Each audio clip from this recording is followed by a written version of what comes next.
4.7 재보선 참패 이후 인적 쇄신의 뜻을 비춰왔던 청와대가 오늘 개각을 단행할 것으로 보입니다.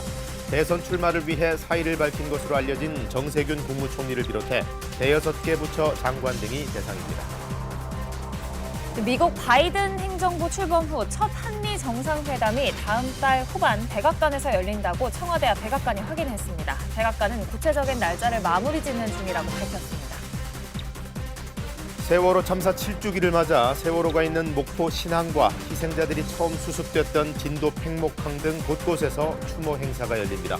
유족들은 선상 추모식을 위해 세월호가 침몰했던 사고 해역으로 향했습니다. 코로나19 신규 확진자 수가 700명에 육박한 가운데 검사자 중 확진자 비율인 양성률이 4주 연속 증가했습니다. 방역당국은 강화된 기본 방역수칙 시행 후 유흥시설의 위반 건수가 4배가량 증가했다고 우려했습니다. 오늘은 전국 대부분 지역에 비가 내리겠습니다. 미세먼지 농도는 황사 영향으로 전국이 나쁨 수준을 보이겠습니다. 여러분 안녕하십니까? 4월 16일 아침 KBS 뉴스광장입니다. 재보선 패배 이후 여권 쇄신론이 거세지는 가운데 문재인 대통령이 오늘 개각을 단행합니다. 총리와 대여섯 개 부처 장관 그리고 청와대 일부 참모진도 교체될 것으로 보입니다. 우수경 기자의 보도입니다.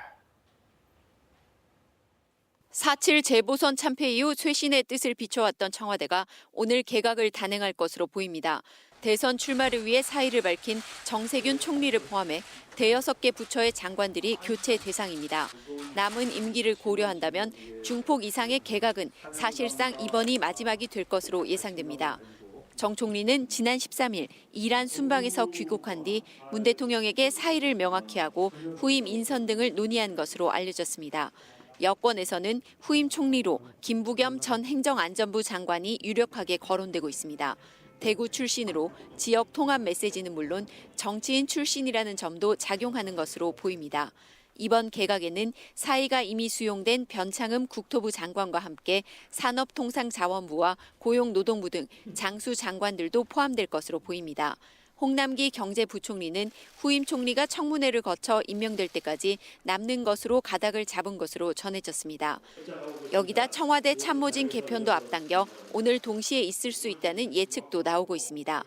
정무수석과 민정수석실 법무비서관 등이 대상입니다. 선거 참패 이후 인적 쇄신을 위한 개편인 셈인데 어느 정도 민심에 다가가는 인사를 하느냐가 관건이 될 것으로 보입니다. KBS 뉴스 우수경입니다.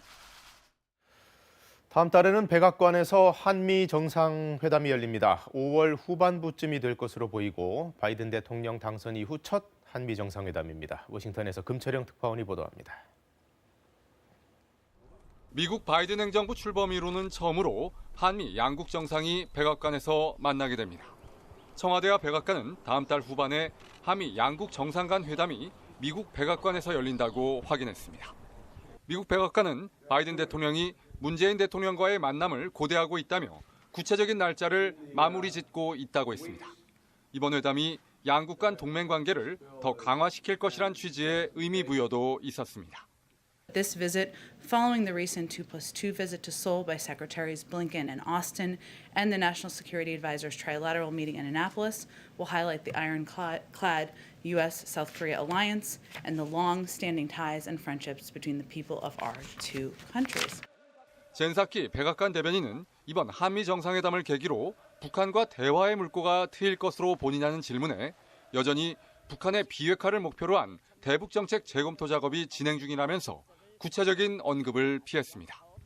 미국 백악관은 이와 함께 현지 시간으로 16일 백악관에서 열리는 미일 정상회담에서 북한 비핵화와 중국 관련 논의가 있을 것이라고 밝혔습니다. 특히 한미, 미일 정상회담 등 연이은 동맹국들과의 정상회담을 통해 중국에 어떤 메시지를 던지는지에 대한 질문에 대중국 접근법에 대한 조율과 협력도 주요 의제가 될 것임을 시사했습니다. 워싱턴에서 KBS 뉴스 금철영입니다. 오늘은 세월호 참사 7주기 되는 날입니다. 세월호 선체가 있는 목포 신항과 진도 팽목항 등 여러 곳에서 추모 행사가 열리는데요. 목포 현지 취재기자 연결해서 관련 일정 알아보겠습니다. 손준수 기자, 오늘 선상 추모식이 예정돼 있죠? 네, 그렇습니다. 저는 지금 목포 해양경찰서 전용 부두에 나와 있습니다. 오늘 오전 10시 30분에 세월호가 침몰한 사고 해역에서 선상 추모식이 열리는데요. 이 세월호 희생자 유족들은 잠시 뒤 이곳에서 해경 경비함을 타고 사고 해역으로 출발할 예정입니다. 이 세월호 희생자 유족들은 오늘 새벽 안산을 출발해 조금 전에 목포에 도착했는데요. 사고 해역은 목포에서 110km 떨어진 곳으로 이곳에서 배를 타고 3시간 정도 이동해야 합니다. 세월호 희생자 유족들은 사고 해역에 도착해 7년 전 사고 당시 세월호가 완전히 바다 밑으로 잠긴 시각인 10시 30분에 맞춰 묵념을 하고 헌화할 예정입니다. 오늘 전남 곳곳에서는 세월호 참사 7주기 행사가 열립니다. 목포 신항에서는 오전에 광주 전남 시도민이 참석한 가운데 세월호 참사 7주기 기억식이 개최됩니다. 희생자들이 처음으로 수습됐던 진도 팽목항에서는 세월호 참사 추모식과 함께 추모 공연이 진행됩니다. 또 목포에서 학생들과 시민단체들이 주관하는 세월호 기억하기 캠페인이 열리는 등 오늘 광주 전남 곳곳에서 추모 물결이 이어질 예정입니다. 지금까지 목포해경 전용부두에서 KBS 뉴스 손준수입니다. 코로나19 소식입니다. 어제도 국내 신규 확진자는 700명에 육박했습니다. 검사자 가운데 양성이 나오는 비율이 4주 연속 증가 추세인 가운데 이 방역 수칙을 위반하는 사례도 꾸준히 나오고 있는데요. 더 자세한 소식은 취재 기자 연결해서 알아보겠습니다. 박영민 기자, 어제 신규 확진자 몇 명인지부터 좀 알려주시죠. 네, 중앙방역대책본부는 어제 0시 기준 코로나19 신규 확진자가 698명이라고 밝혔습니다. 국내 발생은 670명, 해외 유입 사례는 28명으로 집계됐습니다. 사망자는 6명 늘어 지금까지 누적 사망자는 1,788명입니다. 지역별 신규 확진자는 서울이 216명, 경기 222명, 부산 54명, 경남 22명 등입니다. 백신 신규 1차 접종자는 128만 5천여 명으로 집계됐습니다. 한편 더불어민주당 이계호 의원이 어제 현역 국회의원 중 처음으로 코로나19 확진 판정을 받았습니다. 민주당은 이 의원과 접촉한 의원을 파악하고 자가격리 등 확산 방지를 위해 최선을 다하겠다고 밝혔습니다. 네, 검사자 양성률이 4주 연속 늘고 있는 점도 주목할 부분이죠. 네, 그렇습니다. 중앙재난안전대책본부는 코로나19 검사자 가운데 확진자 비율인 양성률이 한 달 전 1.11%에서 최근 한 주간 1.62%로 4주 연속 증가세를 보였다고 밝혔습니다.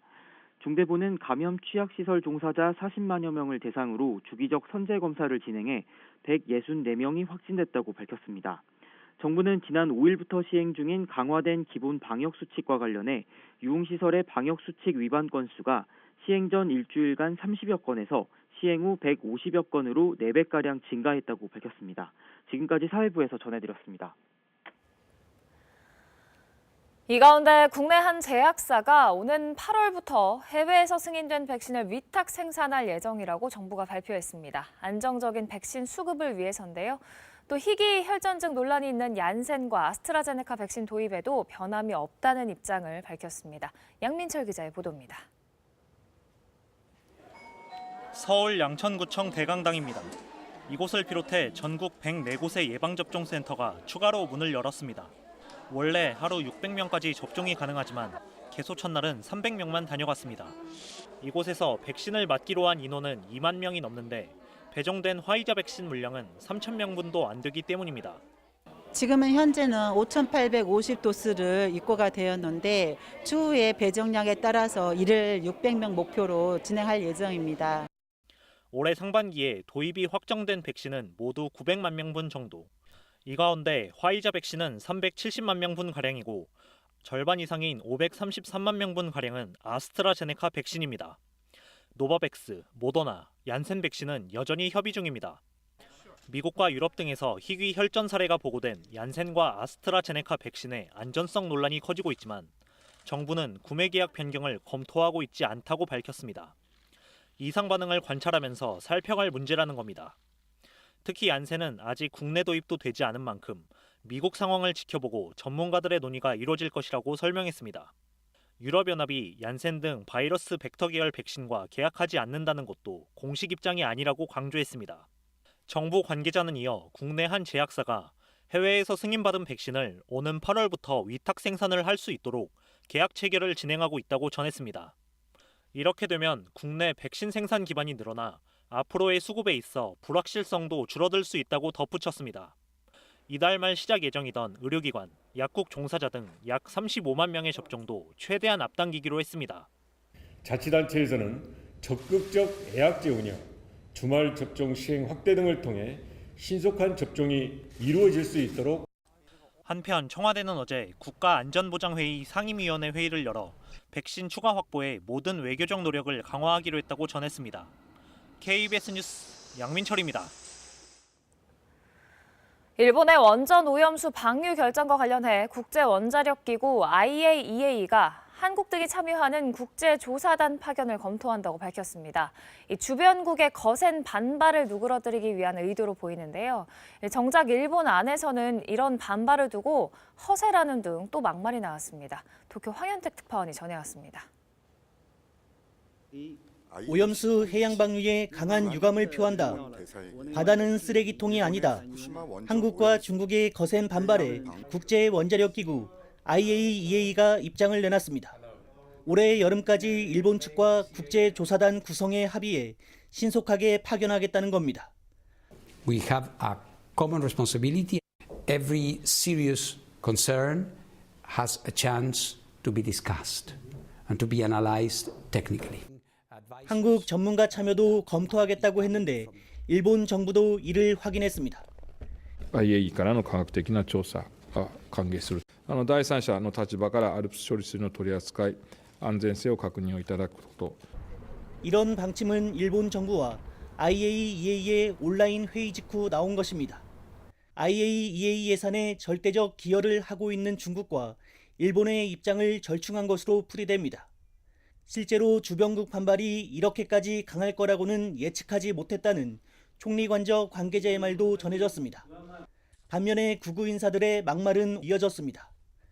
한 자민당 의원은 문재인 대통령의 국제해양법재판소 제소 검토 지시에 대해 허세 그 자체다. 한국 원전의 삼중수소 방출량이 일본보다 많다는 게 밝혀져 웃음거리가 될 뿐이라고 비꼬았습니다. 앞서 IAEA는 오염수 방류가 국제 관행에 부합한다며 환영의 뜻을 밝힌 바 있습니다. 국제조사단의 활동이 자칫 명분 쌓기 용에 그칠 가능성도 배제할 수 없는 대목입니다. 도쿄에서 KBS 뉴스 황현택입니다. 미국의 지난달 소매 판매 규모가 10% 가까이 급증한 것으로 나왔습니다. 예상보다 훨씬 더 큰 증가폭, 서프라이즈였습니다. 대규모 경기 부양책과 빠른 백신 접종으로 미국 경제의 가시적인 성과가 속속 나타나고 있는데 뉴욕 증시도 경기 회복에 대한 기대감으로 일제히 올랐습니다. 현지에서 한복영 특파원이 보도합니다. 대규모 경기 부양책으로 지난달 1인당 $1,400씩 지급된 재난지원금의 효과는 예상보다 훨씬 컸습니다. 지난 2월 마이너스였던 미국 소매 판매가 지난달은 10% 가깝게 증가했습니다. 10개월 만에 최대 증가폭입니다. 미국 소비자들은 스포츠용품과 의류를 사는데 특히 지갑을 많이 열었고 영업 재개 조치가 잇따르면서 식당과 주유소에서도 씀씀이가 커졌습니다. 재난지원금이 곧바로 소비로 이어진 게 가장 주요했다지만 하루 300만 원씩 이루어지는 백신 접종도 소비 심리에 긍정적인 영향을 주고 있는 걸로 보입니다. 이렇게 미국 경제의 70%가량을 차지하는 소비가 강하게 개선되면서 미국 경기 회복 속도도 더 빨라질 거란 기대감이 커지고 있습니다. The retail sales numbers are very, very healthy. And I think when you look at the data that's coming out, we're going to have a great growth environment. It's going to be, it's going to be in that, 5.5 to 6% type growth environment. 소비 심리 개선으로 여름철 여행 수요도 크게 늘 걸로 예상되면서 미국 대형 항공사들도 속속 채비에 나서고 있습니다. 아메리칸 항공은 올여름 국내선 운항 좌석수를 코로나19 사태 이전의 90%, 국제선은 80%까지 늘릴 계획을 세웠고 유나이티드 항공은 최근 조종사 신규 채용 절차에 들어갔습니다. There's a lot of pent-up travel demand, and we really want to be there and be ready to move our customers to wherever they want to go safely, efficiently, and make sure we're putting out a good product. 지난주 신규 실업수당 청구 건수도 지난해 3월 이후 최저치를 기록하며 일자리 회복에도 긍정적 신호가 나오고 있습니다. 고무적인 경제 지표들에 힘입어 다우지수가 34,000선을 돌파하는 등 뉴욕 증시 주요 지수들은 일제히 1% 안팎씩 상승하며 장을 마쳤습니다. 뉴욕에서 KBS 뉴스 한복영입니다. 우리나라에서 시행 중인 대북전단 금지법이 북한 인권 개선을 방해한다는 논란과 관련해 미국 의회가 청문회까지 열었습니다. 상당히 이례적인 일인데요. 북한으로의 정보 유입을 차단해서는 안 된다는 지적들이 주로 나왔고, 한편으로는 접경 지역의 평화를 위해 불가피하다는 반론도 있었습니다. 워싱턴에서 김양순 특파원이 전해왔습니다. 미국 의회에서 인권 문제를 다루는 초당적 기구인 렌토스 위원회가 한국의 대북전단 금지법을 주제로 청문회를 열었습니다. 2시간가량 진행된 청문회에서 참석자들은 대북전단 금지법이 미국을 포함한 외부 세계에 북한 인권 증진 노력을 방해할 수 있다고 목소리를 높였습니다. 한국이 북한과 중국과의 관계를 고려해 북한 주민들의 인권 문제는 뒷전으로 했다는 비판도 제기됐습니다. What I really think is extremely alarming is a retreat by the South Korean government from its long-standing commitment to human rights vis-a-vis North Korea and China, ostensibly in the cause of fostering better relations or achieving nuclear non-proliferation.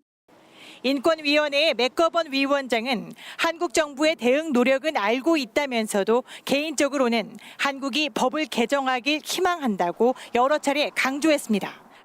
Personally, I hope the Assembly decides to fix the bill. Again, that's the advantage of living in a democracy. There's always a chance for a redo. 반면 접경 지역 주민들의 생명과 안전을 보호해야 한다는 의견도 나왔습니다.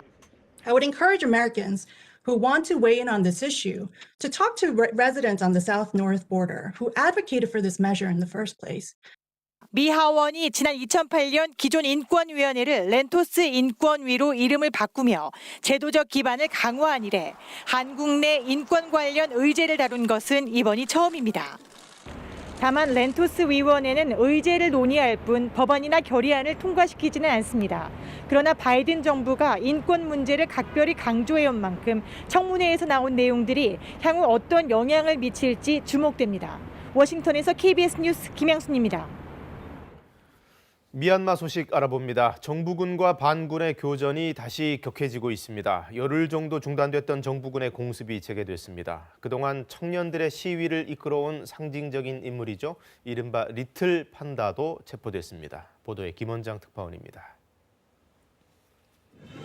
거리를 지나는 오토바이 시위대를 갑자기 나타난 차량이 들이받습니다. 오토바이에 타고 있던 웨이모 나잉은 곧바로 군인들에 의해 체포됐습니다. 리틀 판다라 불리던 대학생 웨이모 나잉은 몽유아 지역에서 시위 때마다 재치 있고 감동적인 연설로 시민들의 관심과 지지를 받아왔습니다. 이미 시위대 20여 명에게 군사재판을 통해 사형을 선고한 미얀마 군정이 웨이모 나잉에게 가혹한 처벌을 내릴 것이라는 우려도 커지고 있습니다. 소수민족 반군과 미얀마군과의 교전도 치열해지고 있습니다. 카렌 민족해방군이 미얀마군의 진지를 습격한 영상입니다. 미얀마군 수십여 명이 포로로 잡혔고 수십 정의 중화기를 확보했다고 주장했습니다. 미얀마군은 이들 반군들의 주거지를 다시 공습하기 시작했습니다. 소수민족 반군과 반쿠데타 시민 세력과의 연대를 막기 위해서입니다. 쿠데타에 반대하는 미얀마 시민들이 이들 반군들과 힘을 합쳐 무장하게 되면 사실상 내전이 시작될 가능성이 높습니다. There are clear echoes of Syria in 2011. There too, we saw peaceful protests met with unnecessary and clearly disproportionate force. 군경의 총탄에 희생된 시민이 700명을 넘긴 가운데 미얀마 군부의 사관학교 학생들이 명절 축제에 참여해 흥겹게 춤을 추는 장면이 공개돼 시민들의 공분을 사기도 했습니다. 방콕에서 KBS 뉴스 김원장입니다.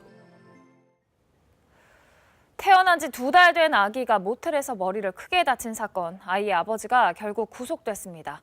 울어서 화가 나 아이를 던졌다는 진술을 했는데요. 아이는 아직도 의식을 찾지 못하고 있습니다. 장혁진 기자가 보도합니다. 모자를 깊게 눌러 쓴 20대 남성이 호송차에서 내립니다. 생후 2개월 딸에 대한 학대 혐의를 받고 있는 아버지 최모 씨입니다. 치료받고 있는 아이도 걱정되지 않으시나요? 당초 혐의를 부인했던 최 씨는 추가 조사에서 자꾸 울자 화가 나 아이를 던졌다라는 취지로 진술했습니다. 또 최 씨는 아이 상태가 나빠지자 119에 곧바로 신고하지 않고 병원에 전화했고 병원이 소방서에 최초 신고를 한 것으로 드러났습니다. 법원은 최 씨의 주거지가 일정하지 않은 점을 고려해 구속영장을 발부했습니다. 뇌출혈로 중환자실에서 치료를 받고 있는 아이는 아직 의식을 찾지 못하고 있습니다. 지난 2월 인근의 또 다른 모텔에서 이 아이가 태어나자 네 가족은 모텔을 옮겨 다니며 생활해왔습니다. 어머니가 남긴 육아 수첩엔 아기의 분유량까지 꼼꼼히 적혀 있습니다.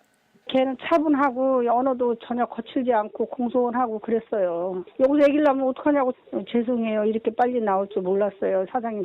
그러다 지난 6일 어머니가 사기 혐의로 체포돼 구속되면서 다음 날 구청 아동보호팀이 아버지를 방문해 아동보호 동의를 받았습니다.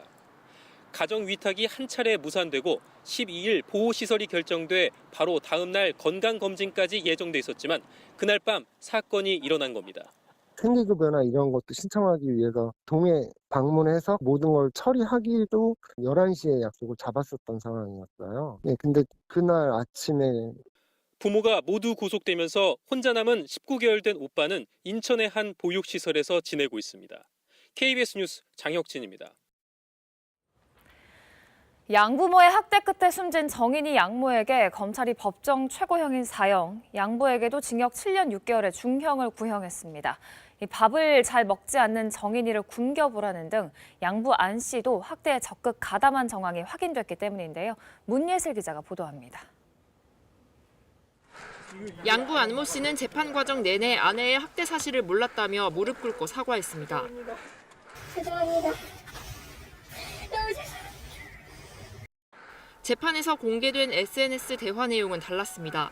정인이가 숨지기 한 달 전 밥을 안 먹는다며 화를 내는 양모 장 씨에게 안 씨는 온종일 굶겨보라고 말합니다. 입양 직후인 지난해 2월 기침을 하는 정인이를 두고 아내가 장난 같다, 그냥 내버려 두겠다고 하자 약을 먹이지 않고 키우면 좋다고 답합니다. 어린이집 선생님들이 안아주면 정인이가 울지 않는다고 하자 귀찮은 존재라며 욕설을 담아 대꾸합니다. 검찰은 양부 안 씨에게 아동복지법 위반으론 이례적으로 징역 7년 6개월을 선고해달라고 재판부에 요청했습니다.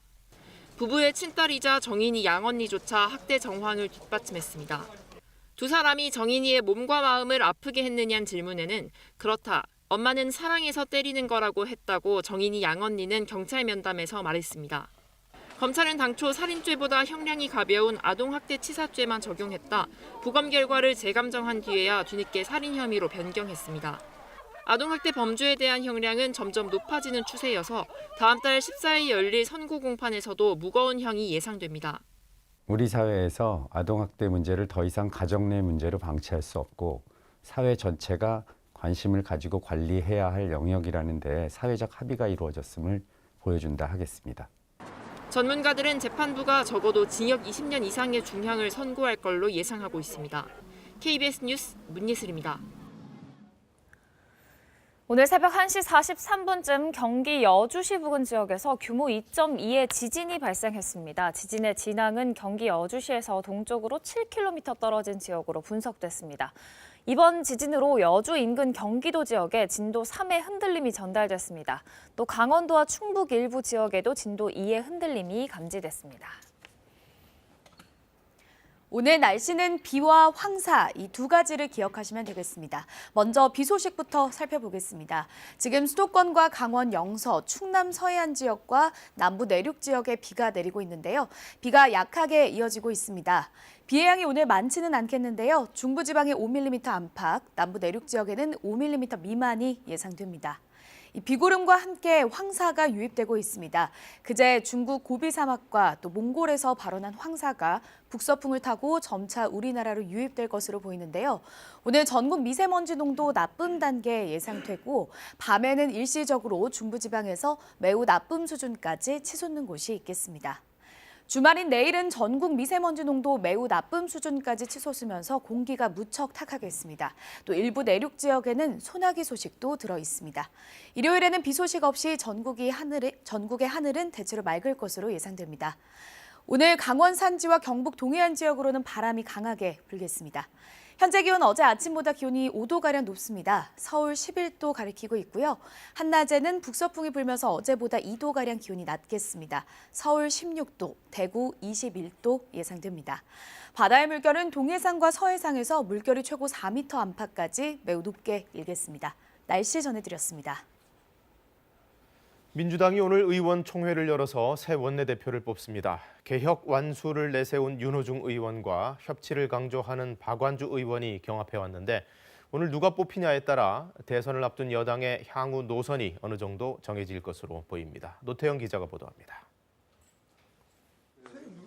더불어민주당 원내대표의 도전장을 낸 윤호중, 박완주 두 후보. 지난 두 차례 토론에서 선거 패인과 조국 사태에 대해 뚜렷한 시각차를 드러낸 데 이어 어제 열린 마지막 토론에선 개혁과 협치의 우선순위 등을 놓고 격돌했습니다. 협치와 개혁 선택하려면 저는 개혁을 선택하겠습니다. 그런데 협치라는 말은 저희가 선택할 그 대안은 아니. 우리의 존재 이유는 사회를 그렇게 바꿔서 정의로운 사회를 만들자가 목표고요. 과정을 어떻게 할 거냐. 그건 협치를 해야 한다. 다만 당의 최우선 처리 법안으로 부동산 부당이익 몰수 환급법을 꼽으며 모처럼 한 목소리를 냈습니다. 선거 패배 이후 민주당 쇄신의 방향을 보여줄 원내대표는 오늘 오전 의총을 통해 결정됩니다. 다음 달 2일 열릴 당대표 선거에는 송영길, 우원식, 홍영표 의원이 도전장을 내밀었습니다. 5선 중진의 86그룹 대표격인 송영길 의원은 유능한 개혁과 언행 일치를 내세웠고 민주라는 이름만 빼고 다 바꿀 수 있어야 합니다. 유능한 정당, 실력과 내용을 갖춘 여당으로 민주당을 바꾸겠습니다. 재야운동권 출신 4선의 우원식 의원은 민생에 집중하겠다고 약속했습니다. 코로나 민생 재정 지원책은 선진국 수준에 한참 못 미칩니다. 손실보상제도, 재난지원금 강화. 친문계 핵심으로 분류되는 4선 홍영표 의원은 당의 안정과 단결을 강조했습니다. 마지막 한순간까지 문재인 정부를 지켜낼 사람, 모든 것을 걸고 반드시 정권 재창출을 이뤄낼 사람. 한편 국민의힘은 오늘 의원총회를 열고 국민의당과의 합당 문제에 대한 의견 수렴에 나섭니다. 당 지도부는 이어 오늘 안산에서 열리는 세월호 참사 7주기 기억식에 5년 만에 참석해 희생자들을 추모할 예정입니다. KBS 뉴스 노태영입니다. 세계적인 반도체 부족 사태와 미중 경쟁 속에 얼마 전 백악관이 반도체 업체들을 소집해 화상회의를 연 데 이어 청와대도 국내 업계와 대책회의를 가졌습니다. 반도체와 배터리가 국제 패권의 중심이 되어버린 이 상황, 타겟책으로 어떤 얘기가 오갔는지 박대기 기자가 취재했습니다. 한국 GM 부평 1, 2공장, 다음 주부터 셧다운, 즉 전면 생산 중단에 들어갑니다. 차량용 반도체 부족 때문입니다. 역시 공장 문을 닫았던 현대차는 이제 겨우 재가동을 시작한 상태입니다. 이런 반도체 부족 사태로 글로벌 반도체 패권 경쟁까지 불붙었습니다. 미국과 중국이 서로 자국 중심으로 반도체 공급망 재편을 시도하면서 우리 업계를 압박하고 있습니다. These chips, these wafers, are batteries, broadband, it's all infrastructure. This is infrastructure. We need to build the infrastructure of today. 어제 회의에서도 화두는 반도체였습니다. 반도체 산업은 우리 경제의 현재와 미래가 걸린 핵심 국가 전략 산업입니다. 글로벌 반도체 공급망을 우리가 계속 주도해 나가야 합니다. 이를 위해 이른바 K반도체 벨트를 구축해 미중 압박에 대응하겠다는 게 정부의 계획입니다. 특히 국내 반도체와 자동차 업계가 협력 관계를 만들고 정부가 이를 지원하는 방안도 논의됐습니다. 올 들어 중국 업체의 고속 성장으로 점유율이 급감하면서 시험대에 오른 배터리 산업. 정부는 국내 배터리에 대해서도 세계 시장의 주도권을 유지하기 위해 종합 지원 전략을 마련하겠다고 밝혔습니다. 세제 지원과 규제 합리화 카드도 꺼내들었습니다. 혁신을 제약하는 과도한 규제를 풀고 투자에 대한 세제 인센티브도 더욱 효과적으로 개선해 주기 바랍니다. 정부는 상반기 안에 K반도체 벨트와 배터리 산업 발전 전략을 발표한다는 방침입니다. KBS 뉴스 박대기입니다. 자사 발효유 제품이 코로나19 억제에 효능이 있다고 발표한 남양유업이 거센 후폭풍에 휩싸였습니다. 식약처가 수사당국에 고발을 하고 나섰고 주가 변동에 대해서도 한국거래소가 조사를 시작했습니다. 김진호 기자가 취재했습니다. 동물 시험이나 임상 시험 없이 불가리스가 코로나19에 효과가 있다고 발표한 남양유업. 식약처는 명백한 법 위반으로 판단하고 행정처분과 동시에 경찰에 고발하기로 했습니다. 남양유업이 지원한 연구비와 해당 심포지엄 임차료 등을 고려할 때 순수 학술 목적을 넘어 사실상 제품 홍보를 했다고 판단했습니다. 연구 결과 발표를 허위 과장 광고로 결론 낸 겁니다. 연구 성과를 의심하는 반론이 계속 나오면서 남양유업의 주가는 5% 가까이 떨어지는 등 하락세를 이어가고 있습니다. 하지만 첫 연구 발표가 있었던 13일부터 14일 사이 개인 투자자들은 60억 원어치가 넘는 주식을 사들였습니다. 코로나19 관련 수혜주라는 인식이 영향을 미쳤다는 분석이 우세합니다. 코로나19와 관련된 부분은 굉장히 민감하게 받아들여질 수 있는 부분이거든요. 다소간 이렇게 결과가 너무 서둘러서 발표된 것이 아니냐라는. 포털 사이트의 종목 게시판 등에는 주가 조작 혐의로 남양유업을 조사하라는 요구가 빗발치고 있습니다. 근데 지금은 좀 이슈나 논란이 좀 많이 되고 있는 상황이잖아요. 그렇다 보니까는 좀 양해 좀 부탁드리겠습니다. 결국 한국거래소가 조사를 시작했습니다. 들여다보는 부분은 주식 부정거래와 미공개 정보 이용 이렇게 두 가지입니다. 거래소 관계자는 연구 결과를 과장해 발표했는지 또 인위적으로 주가를 올릴 의도가 있었는지 등을 확인하고 있다고 밝혔습니다. 거래소 조사가 끝나면 금감원은 결과를 검토한 뒤 추가 조사나 고발 여부를 결정하게 됩니다. KBS 뉴스 김진호입니다. 아파트 경비원이 급성 심근경색으로 숨졌습니다. 과로사로 추정되는데 얼마나 일을 했나 보니까 24시간 중에 단 4시간을 쉬고 일을 했답니다. 갑질과 고용 문제로 논란이 됐던 압구정 현대아파트에서 일어난 일인데요. 유호윤 기자가 취재했습니다. 대한민국 대표 고가 아파트인 압구정 현대아파트. 경비원들에 대한 갑질이나 불안한 고용 문제가 그동안 언론에 여러 차례 다뤄졌습니다. 분신을 시도했는데 그동안 치료를 받아오다 오늘 끝내 숨졌습니다. 나머지 경비원들이 대량 해고될 예정입니다. 지난해 3월에는 이곳에서 10년 넘게 일한 경비원 58살 김모 씨가 퇴근길에 사망했습니다. 김 씨는 휴게 시간에 일을 했는데도 임금을 제대로 받지 못했다며 소송 중이었습니다. 이제 와이프가 운전을 하니까 옆에 자리에 앉아서 운전하고 가고 있다가 갑자기 쓰러졌다는 거죠. 가까운 병원을 갔는데 벌써 이제 심중지가 돼가지고. 사인은 급성 심근경색. 업무상 질병판정위원회는 과로사라고 판정했습니다. 근로계약서에는 격일제 근무 형태로 새벽 6시부터 다음날 새벽 6시까지 연속 24시간 중 11시간을 쉰다고 명시했지만 실제로 쉰 시간은 4시간에 그친 것으로 조사됐습니다. 24시간 교대제 근무, 또 제대로 휴식을 취하지 못했던 문제, 이런 열악한 근무 조건이 고인으로 건강에 큰 영향을 미쳤을 것이다. 경비원의 사업주인 용역업체는 김 씨가 지병이 있었고 휴게 시간을 보장했다면서도 과로사 판정에 이의를 제기하지는 않았습니다. 취재진은 김 씨가 일했던 아파트에서 한 경비원의 하루를 지켜봤습니다. 지하 주차장이 없어 2중 3중 주차까지 하는데 경비원이 직접 차를 빼주고 주차 공간도 정리합니다. 혼자서 관리하는 차가 110여 대. 나오려면 일일이 주차 관리에 더해 분리수거와 각종 민원으로 초소를 벗어날 수 없어 휴게 시간에도 제대로 쉴 수 없다고 말합니다. 수면 역시 초소한 비좁은 침상이나 의자에 기댄 쪽잠이 전부입니다. 여기는 밥 먹고 뭐 이런 거 상관이 없어요. 멀리 나가갖고 있으면 안 되는 거야. 화장실에도 전화갖고 나 지금 기다리고 있어요 그러는데. 취재가 한창이던 지난 2월 압구정 현대아파트에서는 또 한 명의 경비원이 사망했습니다. 기자님 뭐 좀 내가 저기 전해드릴 게 있어서. 예, 말씀하시죠. 명절날 몰랐는데 예. 씨가 집에 들어가서 돌아가셨구만. 과로사 가능성이 있었지만 유족은 지금으로선 고인의 과로사 인정 절차를 진행할 여유가 없다고 밝혔습니다. KBS 뉴스 유호윤입니다. 미국에서 백신 접종을 끝낸 사람들 가운데 10만 명당 8명꼴로 코로나19에 감염된 걸로 나타났습니다. 백신 접종을 해도 방역 수칙을 지킬 필요가 있다는 건데요.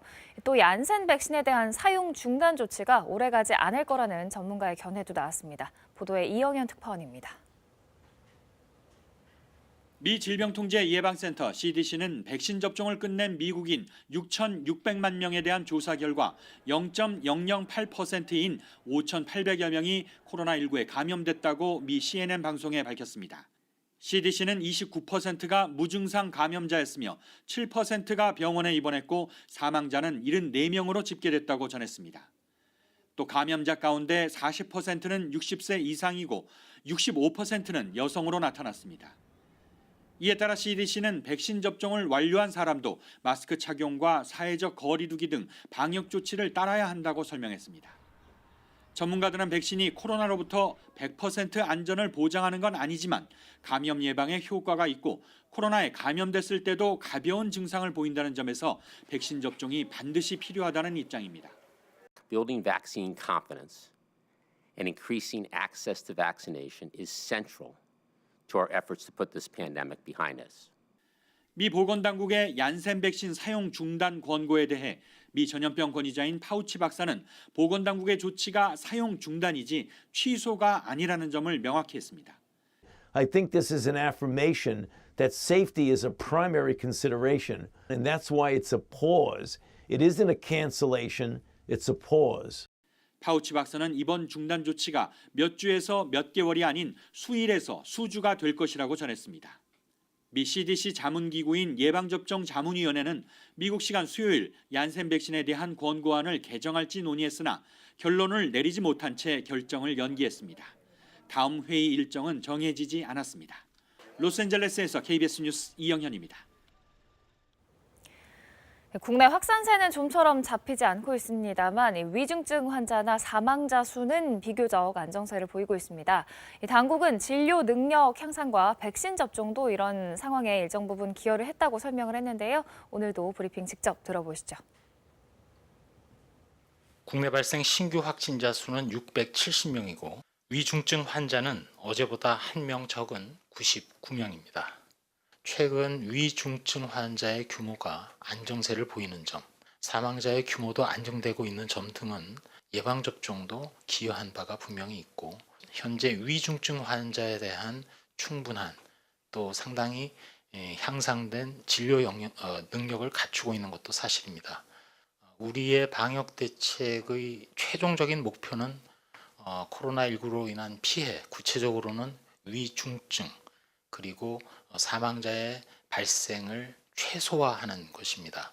항체가 충분히 형성되었다고 판단이 되면 현재의 거리두기 정책에 있어서도 여러 가지 여유를 가질 수 있는 것이 사실이고 그때까지 방역 대책에 있어서도 거리두기 대책에 뭔가 그 초점 자체를 피해 최소화에 두는 방향으로 저희가 사실상 코로나19의 무증상일 경우는 역학조사 과정에서 발견이 힘든 경우도 있고 또 개별적인 조용한 전파의 경우는 다 추적이 안 되는 경우도 있기 때문에 통상 코로나19의 그 무증상 비율이 40에서 50% 정도 얘기하는 그 비율 정도를 나타내고 있다고 판단을 하고 있습니다. 변이 바이러스 중에도 이제 두 가지로 구분을 크게 한다면 주요 변이와 기타 변이가 있는데 다른 것 변이에는 다 효능을 나타냈고 다만 남아공 변이에 대해서 효능이 거의 없는 것으로 나타났다는 말씀을 드린 바 있습니다. 백신과 관련해서는 백신 자체 전체에 대한 그 효능 평가가 다 나온 것은 아니지만 기존에 허가되어서 세계적으로 사용되고 있는 백신들 중에는 효능이 일부 낮게 나오는 경우가 있는 것으로 파악이 되고 있습니다. 4월 15일 0시 기준으로 1차 접종자는 128만 6천 명입니다. 이 중에서 65세 이상은 49만 7,605명이었고요. 2차 접종까지 완료하신 분은 959명입니다. 75세 이상 어르신들의 그 예방접종은 이제 4월 15일 0시 기준으로 22만 2,506명이 1차 접종을 완료하였습니다. 오늘 4월 15일부터는 그 지역 예방접종 센터가 71개소에서 175개소로 104개소가 이제 추가로 확대되어 운영이 됩니다. 그렇기 때문에 이제 그동안 그 일일 평균 접종자가 3만 명 정도 수준에서 오늘부터는 이제 7만 명 이상으로 본격적으로 접종 속도가 좀 빨라질 거라고 판단하고 있습니다. 코로나19 관련 국제 소식 전해드립니다. 네, 인도는 최근 무서운 속도로 번지는 코로나19 확산세로 인해 브라질을 제치고 누적 확진자 수 2위 국가가 됐는데요. 인도의 하루 감염자 수가 처음으로 20만 명을 넘으며 또다시 역대 최다치를 경신했습니다. 현지 시간 15일 인도의 코로나19 일일 신규 확진자 수가 이날 오전 기준 20만 739명으로 집계됐습니다. 인도에서 하루 신규 확진자 수가 20만 명을 넘어선 건 코로나19 대유행이 시작된 이래 이번이 처음인데요. 더욱이 신규 확진자 수가 약 10만 명대를 기록했던 지난 6일 이후 불과 나흘 만에 그 수가 2배로 늘어난 겁니다. 전문가들은 최근 인도 폭증세의 주 원인으로 급격하게 해이해진 주민 방역 태세를 지적했습니다. 실제로 힌두교 4대 성지 중 하나인 인도 북부 하리드와르에선 심각한 확산세에도 불구하고 이달 초부터 시작된 힌두교 최대 종교 축제 쿰브멜라에 참여하고자 연일 100만 명 이상의 순례객이 몰려들고 있는데요. 게다가 이 축제 기간 힌두교 신자들은 강물에 몸을 담그고 과거의 죄를 씻어내는 목욕의식을 치르는데 대다수가 마스크를 착용하지 않는 등 방역 수칙을 무시한 채 의식에 참여하고 있어 당국의 우려가 커지고 있습니다. 더구나 쿰브멜라 축제가 이달 말까지 계속되기 때문에 축제 종료 이후 인도 내 코로나19 상황이 지금보다 더 악화할 수 있다는 전망도 나오고 있습니다. 브라질 보건부의 일부 공무원들이 아마존 열대우림 원주민 몫으로 책정된 코로나19 백신을 빼돌린 뒤 불법 금광 개발업자에게 접종해주고 금을 챙긴 사실이 드러났습니다. 아마존 원주민 공동체는 문건을 통해 이 같은 내용을 공개하면서 해당 공무원들을 고발하고 보건부와 연방검찰에 재발 방지를 위한 대책과 수사를 촉구했습니다. 아마존 열대우림에서 벌어지는 무분별한 금광 개발은 자연과 사람을 급격히 오염시키는 주 요인으로 꼽히고 있는데요. 특히 지난해부터 코로나19 사태로 단속이 소홀해진 틈을 타 불법 금광 개발업자와 벌목업자들이 원주민 거주 지역까지 침범하면서 아마존 코로나19 확산을 부채질했다고 지적되고 있습니다. 네, 영국에선 코로나19 여파로 반려동물을 키우려는 인구가 급증한 상황을 악용해 반려고양이를 훔쳐 파는 범죄가 늘어나고 있는데요. 이에 영국 정부가 반려묘의 인식칩 이식을 법적으로 의무화하기로 했습니다.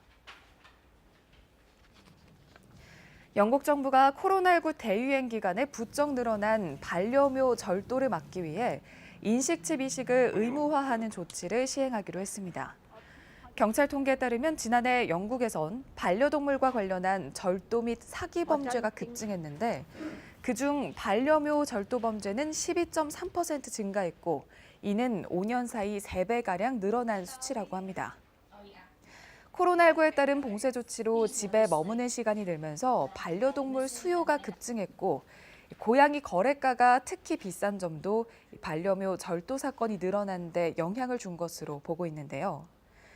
인식칩 의무 조치가 정식 시행되면 수의사는 반려묘에게 인식칩이 삽입이 돼 있는지를 검사할 수 있고 이식하지 않은 것이 적발되면 고양이 소유주는 우리 돈으로 최대 77만 원의 과태료를 내야 합니다. 이뿐만 아니라 영국 정부는 훔친 고양이를 거래하는 암시장을 근절하기 위해 관련 처벌을 강화하고 반려동물 현금 거래도 금지할 방침입니다. 지금까지 코로나19 국제 소식이었습니다. 이어서 코로나19 관련 국내 소식 몇 가지 더 전해드립니다. 첫 번째 키워드는 공연계 일자리 지원입니다. 한국문화예술위원회가 코로나19로 인해 어려움을 겪는 공연 예술계를 위해 3,500명 규모의 일자리 지원 사업을 추진한다고 밝혔습니다. 이번 사업은 문화체육관광부가 추진하는 2021년도 1차 추경 사업의 하나로 공연 예술 분야 전문 인력 총 3,500명에 대해 7월부터 5개월간 월 180만 원씩 인건비를 지원합니다. 신청 대상은 올 하반기 공연 예술 활동을 계획하고 인력을 채용하고자 하는 단체 및 개인이면 누구나 가능합니다.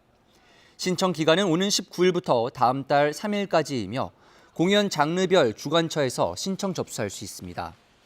예술인은 이번 사업에 대해 표준 근로시간과 4대 보험 제공 등 기본적인 근로 조건을 보장해 예술인들에 대해 적법한 근무 환경을 만들어가는 차원에서도 의미가 있다고 설명했습니다. 다음 키워드 보시죠.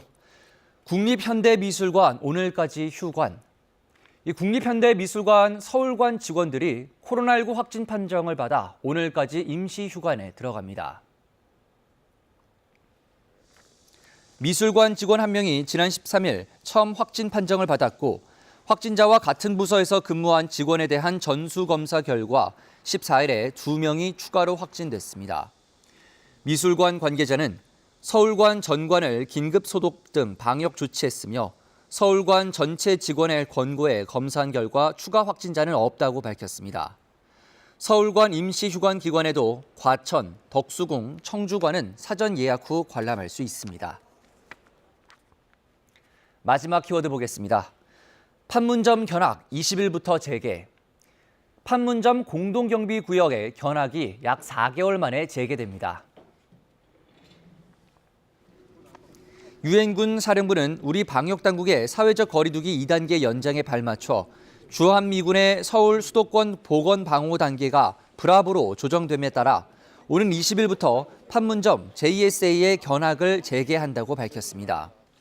유엔사는 이를 위해 통일부와 협조해 왔다면서 판문점을 찾는 방문객 모두의 건강과 안전을 위해서 모든 예방 조치를 취해 나갈 것이라고 말했습니다. 다만 유엔사는 코로나19 상황이 완화할 때까지는 견학 인원을 회당 20명으로 제한하기로 했다고 덧붙였습니다. 지금까지 코로나19 국내 소식이었습니다.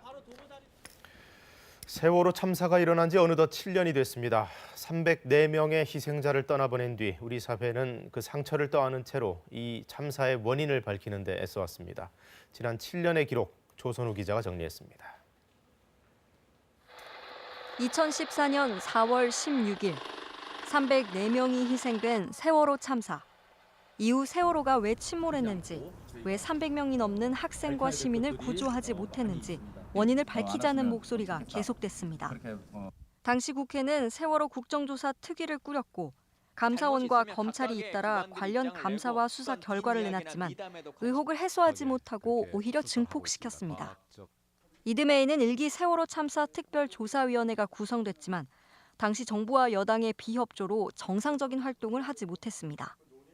박근혜 대통령 탄핵과 맞물려 2017년 3월부터 선체 조사위원회가 활동을 시작하면서 1000일 넘게 바닷속에 있던 세월호를 인양했고 문재인 정부가 들어선 뒤인 2018년에는 사회적 참사 특별조사위원회가 출범해 진상규명 활동을 이어왔지만 뚜렷한 결과를 내놓지는 못하고 있습니다.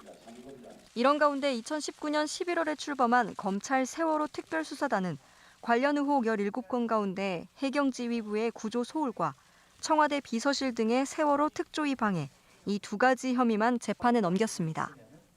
이마저 대부분 무혐의로 결론 난 데 이어 검찰이 업무상 과실치사상 혐의로 기소한 김석균 전 해양경찰청장 등 해경지휘부 10명에게 지난 2월 1심 재판부는 모두 무죄를 선고했습니다.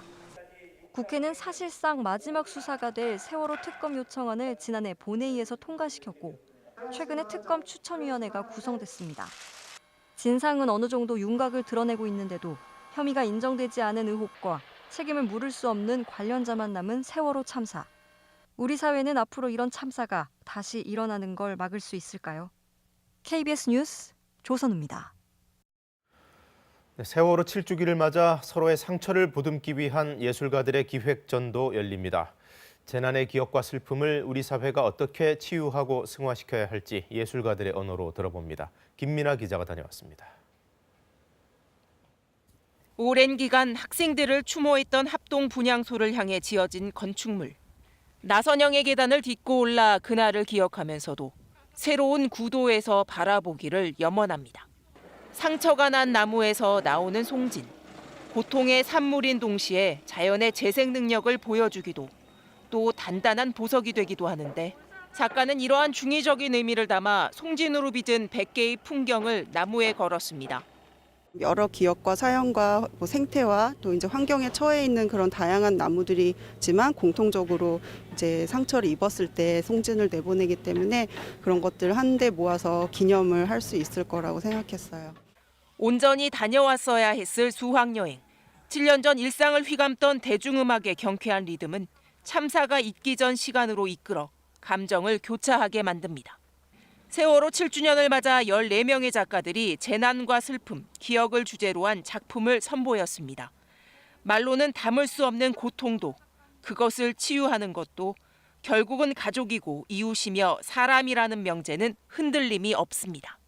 우리가 계속해서 지속적으로 기억을 하고 또한 지금 이 시대가 굉장히 재난과 코로나 때문에도 힘들고 여러 가지 힘든 상황들이 많습니다. 이런 전시를 통해서 저희 모두가 이런 어려움들을 함께 극복해 나갈 수 있었으면 좋겠습니다. 코로나19로 거리 두기가 필요한 만큼 작품을 야외와 실내로 나눠 배치했고 온라인 예약을 통해 관람 인원을 분산하도록 했습니다. 전용 사이트를 개설해 인터넷을 통해서도 작품을 감상할 수 있습니다. KBS 뉴스 김민아입니다. 독일 드레스덴의 한 박물관에 일본군 위안부 피해자들을 기리는 평화의 소녀상이 세워졌습니다. 유럽 공공박물관들 가운데는 최초의 전시입니다. 베를린 소녀상과 함께 유럽 사람들에게 위안부 문제를 알리는 중요한 계기가 될 것으로 보입니다. 베를린 김규수 특파원의 보도입니다. 막이 거치고 모습을 보인 소녀상. 독일 작센주 드레스덴 민속박물관 안뜰. 유럽 내 공공박물관 안에 소녀상이 전시된 건 이번이 처음입니다. 일본군 위안부 피해와 해결 노력을 위한 전시회의 일부입니다. KBS가 발굴해 보도한 만삭의 위안부. 1991년 김학순 할머니의 최초 증언을 보도한 KBS 뉴스 영상. 김 할머니의 증언을 시작으로 반세기 가까운 침묵을 깬 세계 각국의 용기 있는 피해자들. 맨발로 끌려간 피해자들이 고향에 돌아와서야 신을 수 있었던 신발이 마지막에 전시돼 있습니다. 전시의 주제는 침묵. 강요당했던 침묵을 깨뜨려 진실을 알리고 다음 세대와 기억을 공유해야 한다는 겁니다. Aber dafür sind wir auch ein dialogisches Museum. Dafür möchte ich auch tatsächlich hier im Museum einladen, um miteinander ins Gespräch zu kommen, auch wenn Positionen, Haltungen unterschiedlich sind. 전시회는 8월 1일까지, 소녀상은 1년 동안 전시됩니다. 전시물 대부분은 베를린 소녀상을 세운 코리아 협의회가 제공했습니다. 저희는 이 문제가 한일 갈등의 문제로 생각되는 것이 아니라 보편적인 인권의 문제로 전 세계에 알려지는 것을 원하고 있습니다. 코리아 협의회 측은 이번 전시회가 독일의 다른 도시에도 평화의 소녀상을 더 세울 수 있는 계기가 될 것으로 희망하고 있습니다. 드레스덴에서 KBS 뉴스 김기수입니다.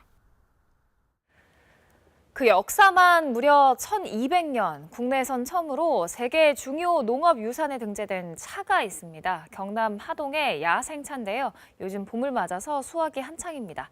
해발 700m 야생 해차 수확 현장 김소영 기자가 안내해드립니다. 해발 700m 산자락이 온통 푸른 봄으로 뒤덮였습니다. 4대째 가업을 이어받아 하동 야생차 밭에서 농사를 짓는 황인수 씨 부부. 봄볕에 깨어난 여린 새순을 따는 손길에 정성이 묻어납니다. 지리산과 섬진강을 낀 하동은 안개가 많고 일교차가 커 차나무 재배에 최적의 환경입니다. 안개 이슬을 많이 먹으면 그 차 맛이 달다 그래요. 풋풋한가 차 맛이 달고 또 깊은 맛이 나고. 선별을 마친 찻잎은 350도 고온의 가마솥에 볶아 수분을 빼는 이른바 덕금에 들어갑니다. 생잎을 잘못 덕으면 잎이 타고 덜 덕으면 이상 발효가 나타날 수 있어 신중하게 작업합니다. 덕금을 끝내고 수분을 날려 한김시킨 찻잎은 손으로 비비는 유념 작업을 합니다. 찻잎이 가진 성분이 물을 만났을 때 잘 우러나도록 하기 위해서입니다. 원형이 부서지지 않도록 싹이 이렇게 갈라지지 않도록 조심해서 비벼야 돼요. 이렇게 하면서 자기들대로 부딪혀서 이제 흠집이 나거든요. 유념을 마친 찻잎은 체에 골고루 펼쳐 널어줍니다. 잎의 종류에 따라 이 과정을 7차례에서 9차례 반복하면 자연 그대로의 깊은 맛을 내는 야생차가 완성됩니다. 해마다 설레요, 마음이. 그래서 잘 만들어서 이렇게 보급을 해드려야 되겠다 생각하면서 이렇게 차를 만들기 때문에 저희도 설레고 기쁘고 항상 초심의 마음이에요. 1200년 역사를 자랑하며 국내 첫 세계 중요 농업유산에 등재된 하동 야생차. 내년 하동에서는 세계 야생차 엑스포가 열립니다. KBS 뉴스 김소영입니다. 오늘은 전국 대부분 지역에 비가 내립니다. 비는 약하게 내릴 텐데요. 지금 수도권과 강원 지역, 또 충남 일부 지역과 남부 내륙 지역을 중심으로 약하게 비가 이어지고 있습니다. 비의 양도 많지는 않겠습니다. 수도권과 강원 영서, 충청 지역은 5mm 안팎, 그 밖의 지역은 5mm 미만이 예상됩니다. 비구름과 함께 황사도 유입되고 있는데요. 중국 고비 사막과 또 내몽골 부근에서 발원한 황사가 북서풍을 타고 점차 우리나라로 유입되겠습니다. 이 때문에 오늘 전국 미세먼지 농도 나쁨 단계 예상되고요. 밤에는 일시적으로 수도권과 강원 지역, 충청 지역에서 매우 나쁨 수준까지 치솟는 곳이 있겠습니다. 주말인 내일은 오늘보다 공기가 더 탁하겠습니다. 내일은 전국 미세먼지 농도 매우 나쁨 단계 예상되고요. 구름만 조금 끼긴 하겠지만 일부 내륙 지역에서는 소나기가 지나는 곳도 있겠습니다. 일요일에는 구름 없이 대체로 맑은 날씨 이어지겠습니다.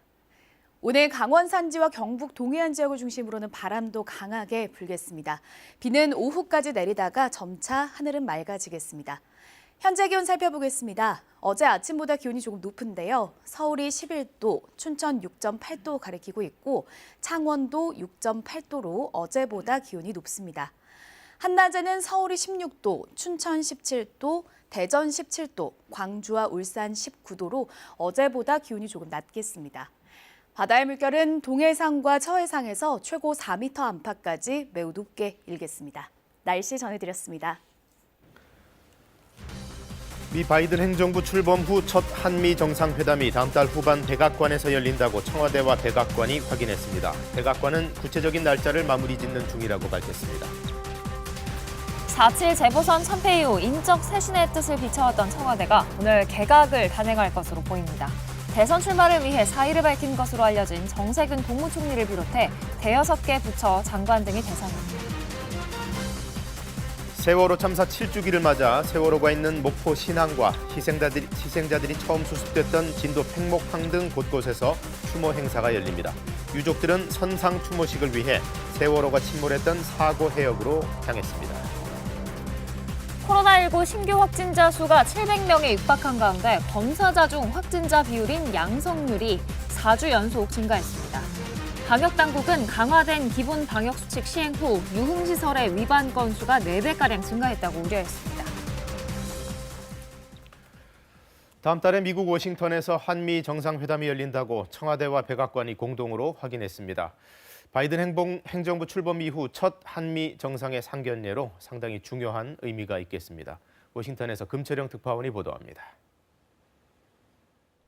미국 바이든 행정부 출범 이후로는 처음으로 한미 양국 정상이 백악관에서 만나게 됩니다. 청와대와 백악관은 다음 달 후반에 한미 양국 정상 간 회담이 미국 백악관에서 열린다고 확인했습니다. 미국 백악관은 바이든 대통령이 문재인 대통령과의 만남을 고대하고 있다며 구체적인 날짜를 마무리 짓고 있다고 했습니다. 이번 회담이 양국 간 동맹 관계를 더 강화시킬 것이란 취지의 의미 부여도 있었습니다. This visit, following the recent 2+2 visit to Seoul by Secretaries Blinken and Austin and the National Security Advisors trilateral meeting in Annapolis, will highlight the ironclad U.S.-South Korea alliance and the long-standing ties and friendships between the people of our two countries. 젠 사키 백악관 대변인은 이번 한미 정상회담을 계기로 북한과 대화의 물꼬가 트일 것으로 보이냐는 질문에 여전히 북한의 비핵화를 목표로 한 대북 정책 재검토 작업이 진행 중이라면서 구체적인 언급을 피했습니다.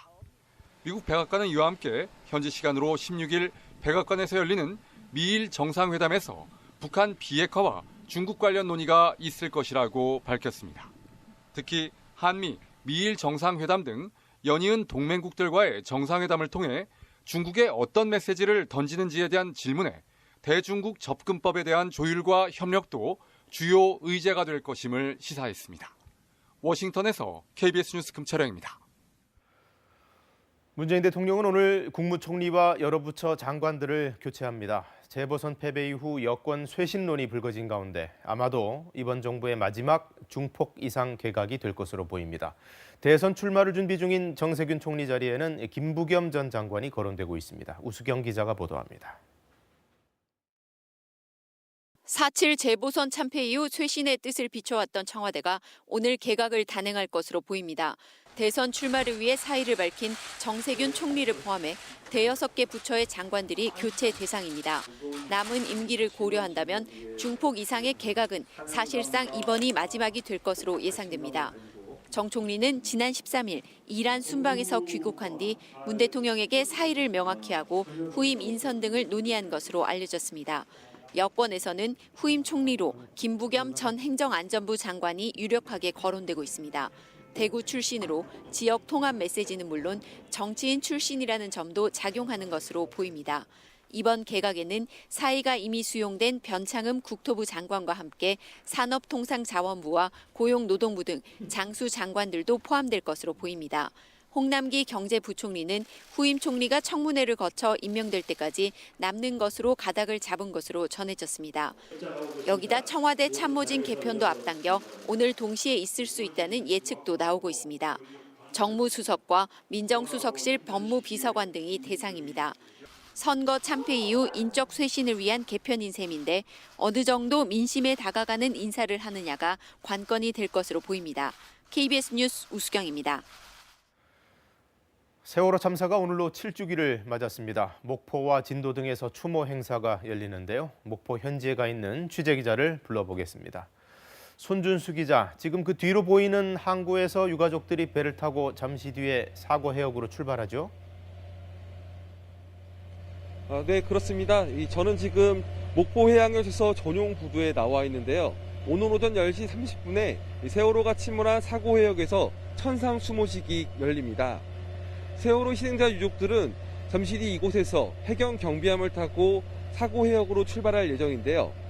희생자 유족들은 오늘 새벽 안산을 출발해 조금 전에 목포에 도착했습니다.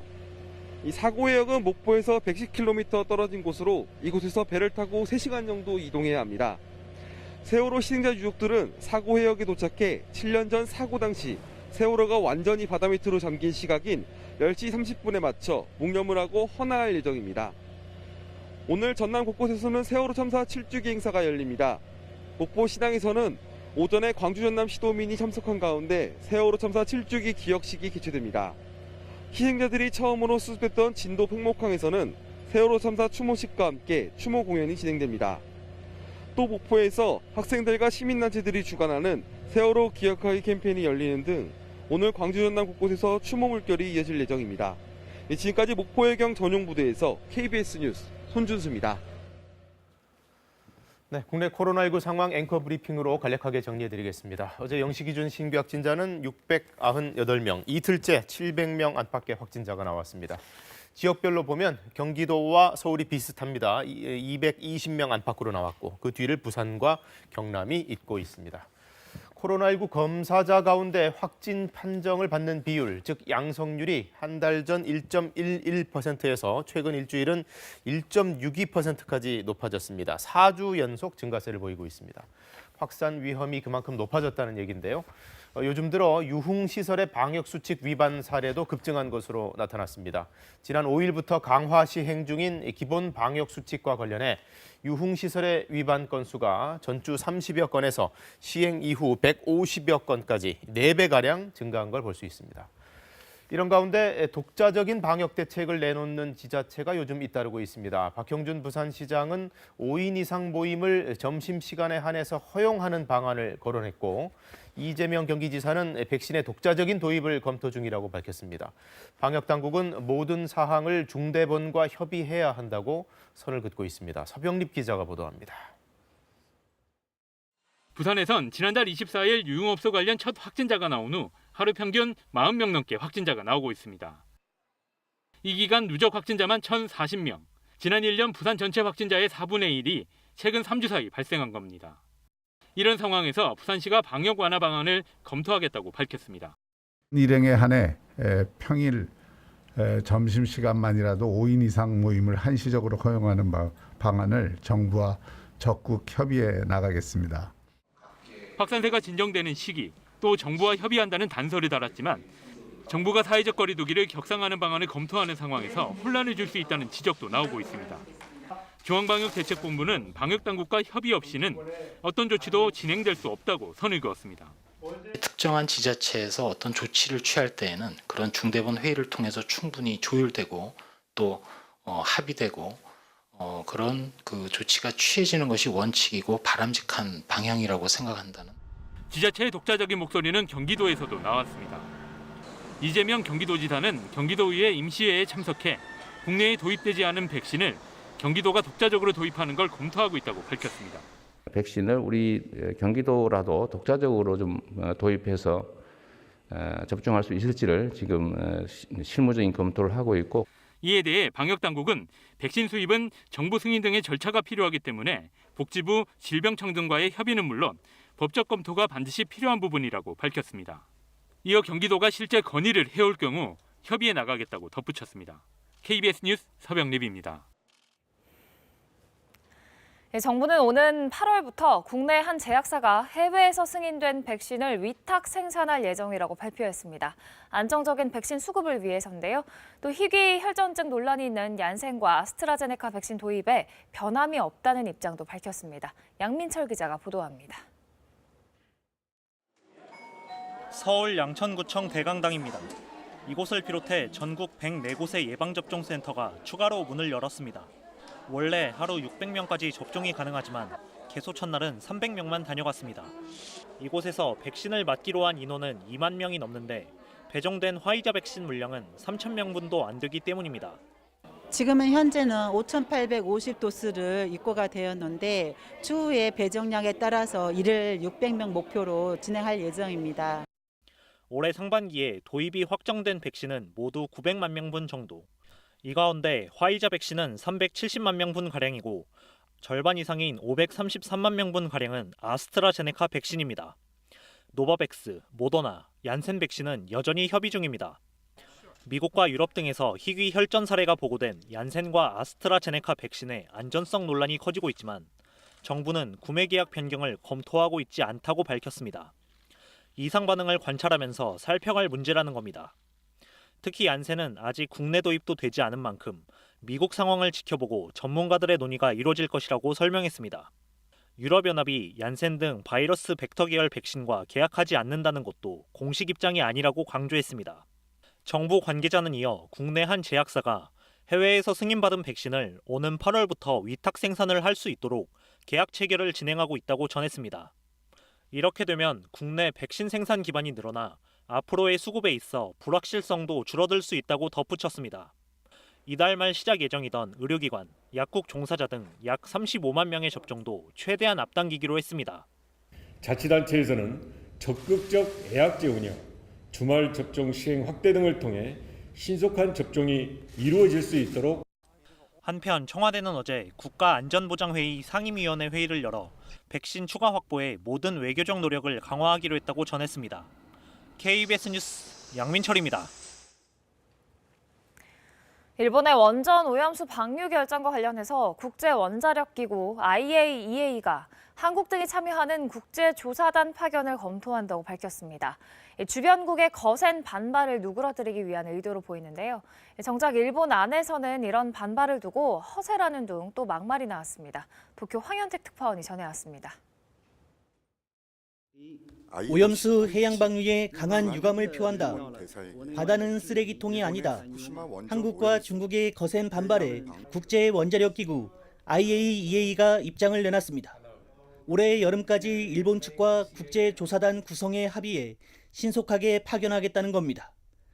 We have a common responsibility. Every serious concern has a chance to be discussed and to be analyzed technically.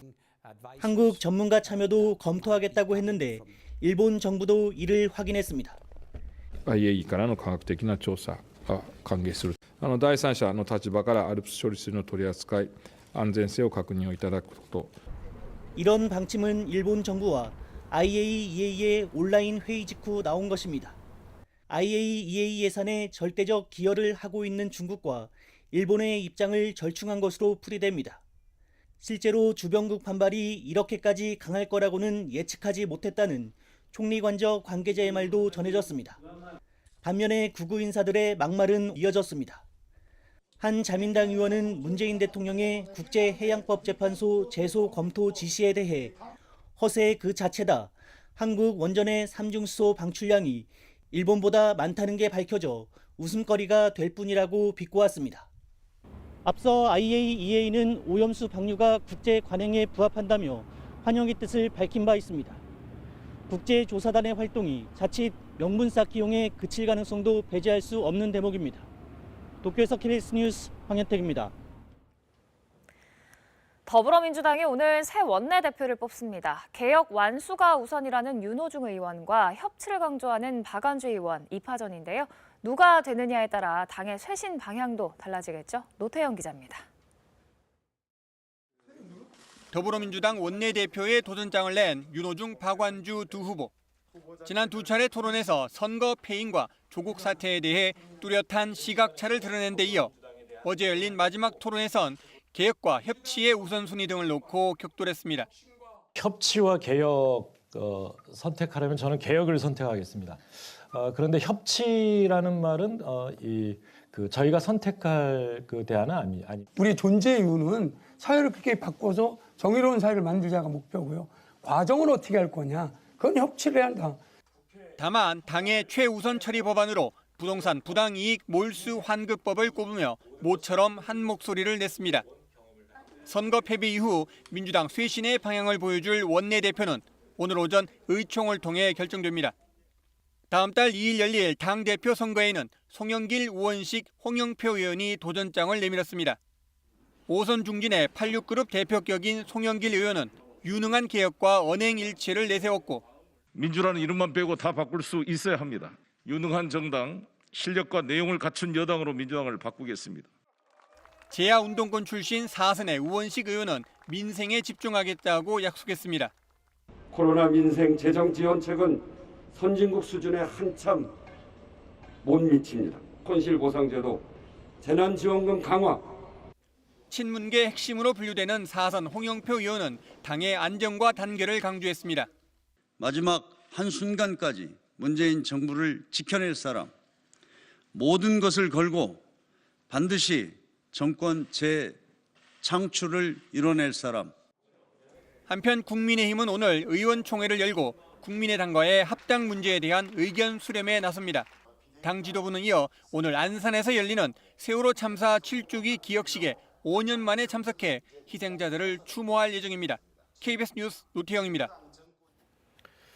미국 경제가 계속 서프라이즈의 연속입니다. 대대적인 경기 부양책과 백신 접종에 힘입어 이번에는 소비 지표가 껑충 뛰어올랐습니다. 뉴욕 증시도 연일 신고가 랠리입니다. 한보경 특파원이 현지에서 전해왔습니다. 대규모 경기 부양책으로 지난달 1인당 $1,400씩 지급된 재난지원금의 효과는 예상보다 훨씬 컸습니다. 지난 2월 마이너스였던 미국 소매 판매가 지난달은 10% 가깝게 증가했습니다. 10개월 만에 최대 증가폭입니다. 미국 소비자들은 스포츠용품과 의류를 사는데 특히 지갑을 많이 열었고 영업 재개 조치가 잇따르면서 식당과 주유소에서도 씀씀이가 커졌습니다. 재난지원금이 곧바로 소비로 이어진 게 가장 주요했다지만 하루 300만 원씩 이루어지는 백신 접종도 소비 심리에 긍정적인 영향을 주고 있는 걸로 보입니다. 이렇게 미국 경제의 70%가량을 차지하는 소비가 강하게 개선되면서 미국 경기 회복 속도도 더 빨라질 거란 기대감이 커지고 있습니다. The retail sales numbers are very, very healthy. And I think when you look at the data that's coming out, we're going to have a great growth environment. It's going to be, it's going to be in that, 5.5 to 6% type growth environment. 소비 심리 개선으로 여름철 여행 수요도 크게 늘 걸로 예상되면서 미국 대형 항공사들도 속속 채비에 나서고 있습니다. 아메리칸 항공은 올여름 국내선 운항 좌석수를 코로나19 사태 이전의 90%, 국제선은 80%까지 늘릴 계획을 세웠고 유나이티드 항공은 최근 조종사 신규 채용 절차에 들어갔습니다. There's a lot of pent-up travel demand, and we really want to be there and be ready to move our customers to wherever they want to go safely, efficiently, and make sure we're putting out a good product. 지난주 신규 실업수당 청구 건수도 지난해 3월 이후 최저치를 기록하며 일자리 회복에도 긍정적 신호가 나오고 있습니다. 고무적인 경제 지표들에 힘입어 다우지수가 34,000선을 돌파하는 등 뉴욕 증시 주요 지수들은 일제히 1% 안팎씩 상승하며 장을 마쳤습니다. 뉴욕에서 KBS 뉴스 한보경입니다. 백신을 맞고도 코로나19에 걸린 사람들이 미국에서 10만 명당 8명꼴, 즉 0.008% 정도인 것으로 집계됐습니다. 이게 보기에 따라서는 큰 의미가 없는 미미한 수치일 수도 있지만 접종 이후에도 긴장을 놓아서는 안 된다는 걸 보여주는 통계일 수도 있습니다. 로스앤젤레스에서 이영현 특파원이 전해왔습니다. 미 질병통제예방센터 CDC는 백신 접종을 끝낸 미국인 6,600만 명에 대한 조사 결과 0.008%인 5,800여 명이 코로나19에 감염됐다고 미 CNN 방송에 밝혔습니다. CDC는 29%가 무증상 감염자였으며 7%가 병원에 입원했고 사망자는 74명으로 집계됐다고 전했습니다. 또 감염자 가운데 40%는 60세 이상이고 65%는 여성으로 나타났습니다. 이에 따라 CDC는 백신 접종을 완료한 사람도 마스크 착용과 사회적 거리 두기 등 방역 조치를 따라야 한다고 설명했습니다. 전문가들은 백신이 코로나로부터 100% 안전을 보장하는 건 아니지만 감염 예방에 효과가 있고 코로나에 감염됐을 때도 가벼운 증상을 보인다는 점에서 백신 접종이 반드시 필요하다는 입장입니다. Building vaccine confidence and increasing access to vaccination is central to our efforts to put this pandemic behind us. 미 보건당국의 얀센 백신 사용 중단 권고에 대해 미 전염병 권위자인 파우치 박사는 보건당국의 조치가 사용 중단이지 취소가 아니라는 점을 명확히 했습니다. I think this is an affirmation that safety is a primary consideration, and that's why it's a pause. It isn't a cancellation, it's a pause. 파우치 박사는 이번 중단 조치가 몇 주에서 몇 개월이 아닌 수일에서 수주가 될 것이라고 전했습니다. 미 CDC 자문기구인 예방접종자문위원회는 미국 시간 수요일 얀센 백신에 대한 권고안을 개정할지 논의했으나 결론을 내리지 못한 채 결정을 연기했습니다. 다음 회의 일정은 정해지지 않았습니다. 로스앤젤레스에서 KBS 뉴스 이영현입니다. 남양유업이 또 사면 초과에 몰렸습니다. 자사 제품이 코로나19 바이러스 억제에 효과가 있다고 발표했다가 고발을 당하고 주가 조작 조사도 받게 됐습니다. 김진호 기자가 보도합니다. 동물시험이나 임상시험 없이 불가리스가 코로나19에 효과가 있다고 발표한 남양유업. 식약처는 명백한 법 위반으로 판단하고 행정처분과 동시에 경찰에 고발하기로 했습니다. 남양유업이 지원한 연구비와 해당 심포지엄 임차료 등을 고려할 때 순수 학술 목적을 넘어 사실상 제품 홍보를 했다고 판단했습니다. 연구 결과 발표를 허위 과장 광고로 결론 낸 겁니다. 연구 성과를 의심하는 반론이 계속 나오면서 남양유업의 주가는 5% 가까이 떨어지는 등 하락세를 이어가고 있습니다. 하지만 첫 연구 발표가 있었던 13일부터 14일 사이 개인 투자자들은 60억 원어치가 넘는 주식을 사들였습니다. 코로나19 관련 수혜주라는 인식이 영향을 미쳤다는 분석이 우세합니다. 코로나19와 관련된 부분은 굉장히 민감하게 받아들여질 수 있는 부분이거든요. 다소간 이렇게 결과가 너무 서둘러서 발표된 것이 아니냐라는. 포털 사이트의 종목 게시판 등에는 주가 조작 혐의로 남양유업을 조사하라는 요구가 빗발치고 있습니다. 근데 지금은 좀 이슈나 논란이 좀 많이 되고 있는 상황이잖아요. 그렇다 보니까는 좀 양해 좀 부탁드리겠습니다. 결국 한국거래소가 조사를 시작했습니다. 들여다보는 부분은 주식 부정거래와 미공개 정보 이용 이렇게 두 가지입니다. 거래소 관계자는 연구 결과를 과장해 발표했는지 또 인위적으로 주가를 올릴 의도가 있었는지 등을 확인하고 있다고 밝혔습니다. 거래소 조사가 끝나면 금감원은 결과를 검토한 뒤 추가 조사나 고발 여부를 결정하게 됩니다. KBS 뉴스 김진호입니다.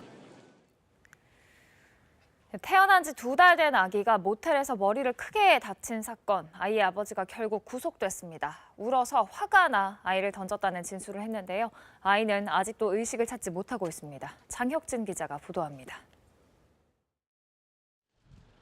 모자를 깊게 눌러 쓴 20대 남성이 호송차에서 내립니다. 생후 2개월 딸에 대한 학대 혐의를 받고 있는 아버지 최모 씨입니다. 치료받고 있는 아이도 걱정되지 않으시나요? 당초 혐의를 부인했던 최 씨는 추가 조사에서 자꾸 울자 화가 나 아이를 던졌다라는 취지로 진술했습니다. 또 최 씨는 아이 상태가 나빠지자 119에 곧바로 신고하지 않고 병원에 전화했고 병원이 소방서에 최초 신고를 한 것으로 드러났습니다. 법원은 최 씨의 주거지가 일정하지 않은 점을 고려해 구속영장을 발부했습니다. 뇌출혈로 중환자실에서 치료를 받고 있는 아이는 아직 의식을 찾지 못하고 있습니다. 지난 2월 인근의 또 다른 모텔에서 이 아이가 태어나자 네 가족은 모텔을 옮겨 다니며 생활해왔습니다. 어머니가 남긴 육아 수첩엔 아기의 분유량까지 꼼꼼히 적혀 있습니다.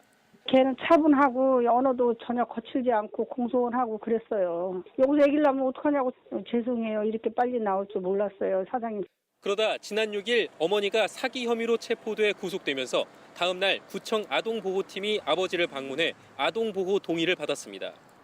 가정 위탁이 한 차례 무산되고 12일 보호시설이 결정돼 바로 다음 날 건강검진까지 예정돼 있었지만 그날 밤 사건이 일어난 겁니다.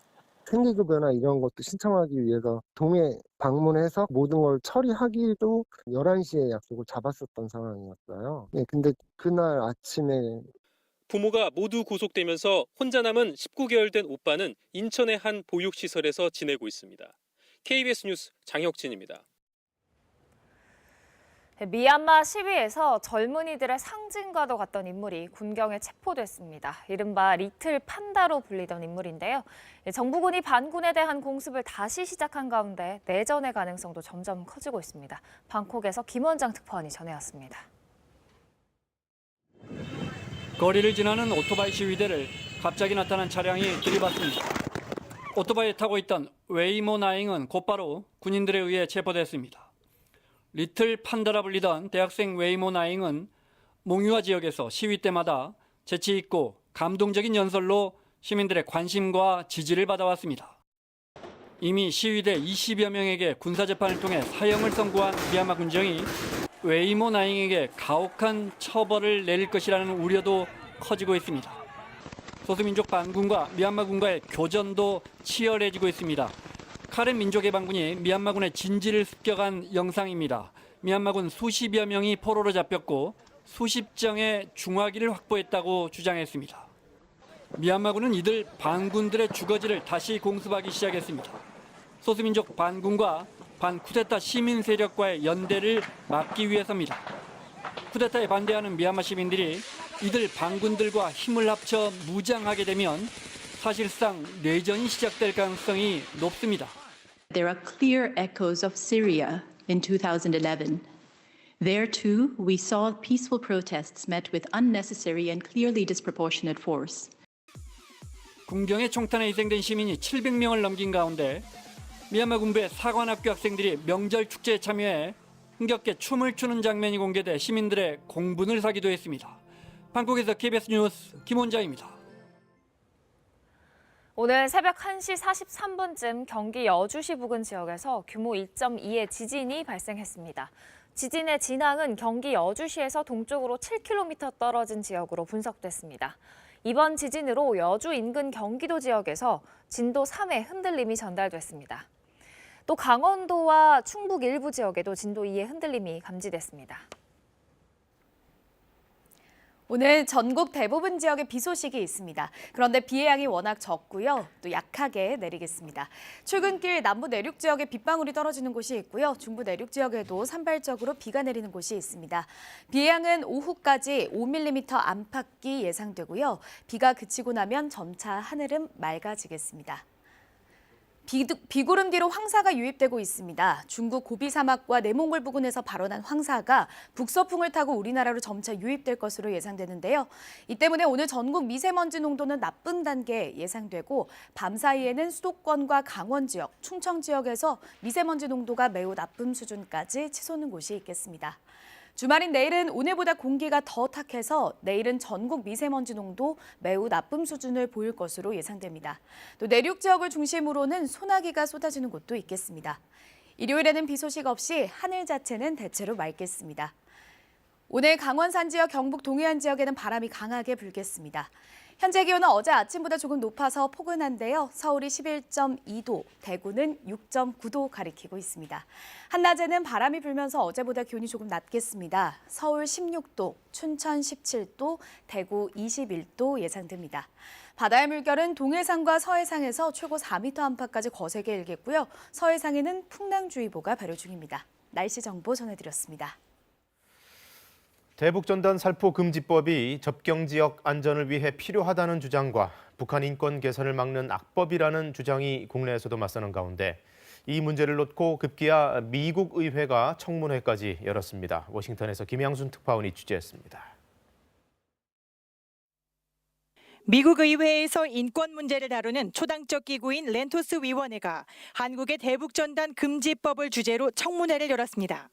2시간가량 진행된 청문회에서 참석자들은 대북전단 금지법이 미국을 포함한 외부 세계에 북한 인권 증진 노력을 방해할 수 있다고 목소리를 높였습니다. 한국이 북한과 중국과의 관계를 고려해 북한 주민들의 인권 문제는 뒷전으로 했다는 비판도 제기됐습니다. What I really think is extremely alarming is a retreat by the South Korean government from its long-standing commitment to human rights vis-a-vis North Korea and China, ostensibly in the cause of fostering better relations or achieving nuclear non-proliferation. 인권위원회의 맥거번 위원장은 한국 정부의 대응 노력은 알고 있다면서도 개인적으로는 한국이 법을 개정하길 희망한다고 여러 차례 강조했습니다. Personally, I hope the Assembly decides to fix the bill. Again, that's the advantage of living in a democracy. There's always a chance for a redo. 반면 접경 지역 주민들의 생명과 안전을 보호해야 한다는 의견도 나왔습니다. I would encourage Americans who want to weigh in on this issue to talk to residents on the south-north border who advocated for this measure in the first place. 미 하원이 지난 2008년 기존 인권위원회를 렌토스 인권위로 이름을 바꾸며 제도적 기반을 강화한 이래 한국 내 인권 관련 의제를 다룬 것은 이번이 처음입니다. 다만 렌토스 위원회는 의제를 논의할 뿐 법안이나 결의안을 통과시키지는 않습니다. 그러나 바이든 정부가 인권 문제를 각별히 강조해온 만큼 청문회에서 나온 내용들이 향후 어떤 영향을 미칠지 주목됩니다. 워싱턴에서 KBS 뉴스 김양순입니다. 지난해 여름 수해 때 부산의 한 지하차도가 침수되면서 3명이 목숨을 잃었던 참변 기억하실 겁니다. 미리 막을 수 있었던 인재라는 지적이 많았는데 관련해서 검찰이 수사 끝에 공무원 11명을 한꺼번에 기소했습니다. 정민규 기자가 보도합니다. 지난해 7월 폭우로 불어난 빗물이 부산 초량 제1지하차도로 들이닥칩니다. 순식간에 빗물이 차올라 차량이 고립됐고 3명이 숨졌습니다. 검찰은 이번 사고가 공무원의 무사 안일이 부른 전형적인 인재라고 결론 내렸습니다. 부산지검 공공수사부는 업무상 과실치사 등의 혐의로 부산 동구청 안전총괄 계장을 구속 기소하고 부산시와 동구 공무원 10명을 불구속 기소했습니다. 검찰은 이번 사건에서 우리 사회의 재난안전 시스템이 작동하지 않았다고 보았습니다. 침수가 예상되는 상황에서 현장 담당자 배치, 교통 통제, 비상근무 확대 등 재난 대응 계획에 따른 조치들이 전혀 이루어지지 않았다는 겁니다. 안전설비도 무용지물이었습니다. 사고가 난 지하차도에는 침수를 자동으로 알리는 전광판과 경광 등이 있었지만 수년째 작동하지 않았습니다. 검찰 수사 결과 관련 공무원들은 적어도 2017년부터 고장 사실을 인지했지만 사고가 날 때까지 단 한 차례의 점검조차 없었습니다. 다만 검찰은 변성환 전 부산시장 권한대행과 최형욱 동구청장, 현장 출동 경찰, 소방관 등 10명은 직무유기나 업무상 과실을 인정하기 어렵다며 불기소 처분했습니다. 작은 사건이 아니잖아요. 돌이킬 수 없는 일이 벌어졌으니까 그에 상응하는 대가를 좀 받았으면 해요. 관련된 직원들이 좀 경각심도 좀 가지고 좀 그랬으면 싶어요. 유족들은 형사재판과는 별개로 부산 동구청을 상대로 민사소송에 나섰습니다. KBS 뉴스 정민규입니다. 독일 베를린에 이어 드레스덴에도 평화의 소녀상이 세워졌습니다. 유럽의 공공박물관 가운데 처음으로 이 드레스덴의 민속박물관에 일본군 위안부 피해자를 기리는 소녀상이 전시된 겁니다. 김규수 특파원이 베를린에서 보도합니다. 막이 거치고 모습을 보인 소녀상. 독일 작센주 드레스덴 민속박물관 안뜰. 유럽 내 공공박물관 안에 소녀상이 전시된 건 이번이 처음입니다. 일본군 위안부 피해와 해결 노력을 위한 전시회의 일부입니다. KBS가 발굴해 보도한 만삭의 위안부. 1991년 김학순 할머니의 최초 증언을 보도한 KBS 뉴스 영상. 김할머니의 증언을 시작으로 반세기 가까운 침묵을 깬 세계 각국의 용기 있는 피해자들. 맨발로 끌려간 피해자들이 고향에 돌아와서야 신을 수 있었던 신발이 마지막에 전시돼 있습니다. 전시의 주제는 침묵. 강요당했던 침묵을 깨뜨려 진실을 알리고 다음 세대와 기억을 공유해야 한다는 겁니다. Aber dafür sind wir auch ein dialogisches Museum. Dafür möchte ich auch tatsächlich hier im Museum einladen, um miteinander ins Gespräch zu kommen, auch wenn Positionen, Haltungen unterschiedlich sind. 전시회는 8월 1일까지, 소녀상은 1년 동안 전시됩니다. 전시물 대부분은 베를린 소녀상을 세운 코리아 협의회가 제공했습니다. 저희는 이 문제가 한일 갈등의 문제로 생각되는 것이 아니라 보편적인 인권의 문제로 전 세계에 알려지는 것을 원하고 있습니다. 코리아 협의회 측은 이번 전시회가 독일의 다른 도시에도 평화의 소녀상을 더 세울 수 있는 계기가 될 것으로 희망하고 있습니다. 드레스덴에서 KBS 뉴스 김기수입니다.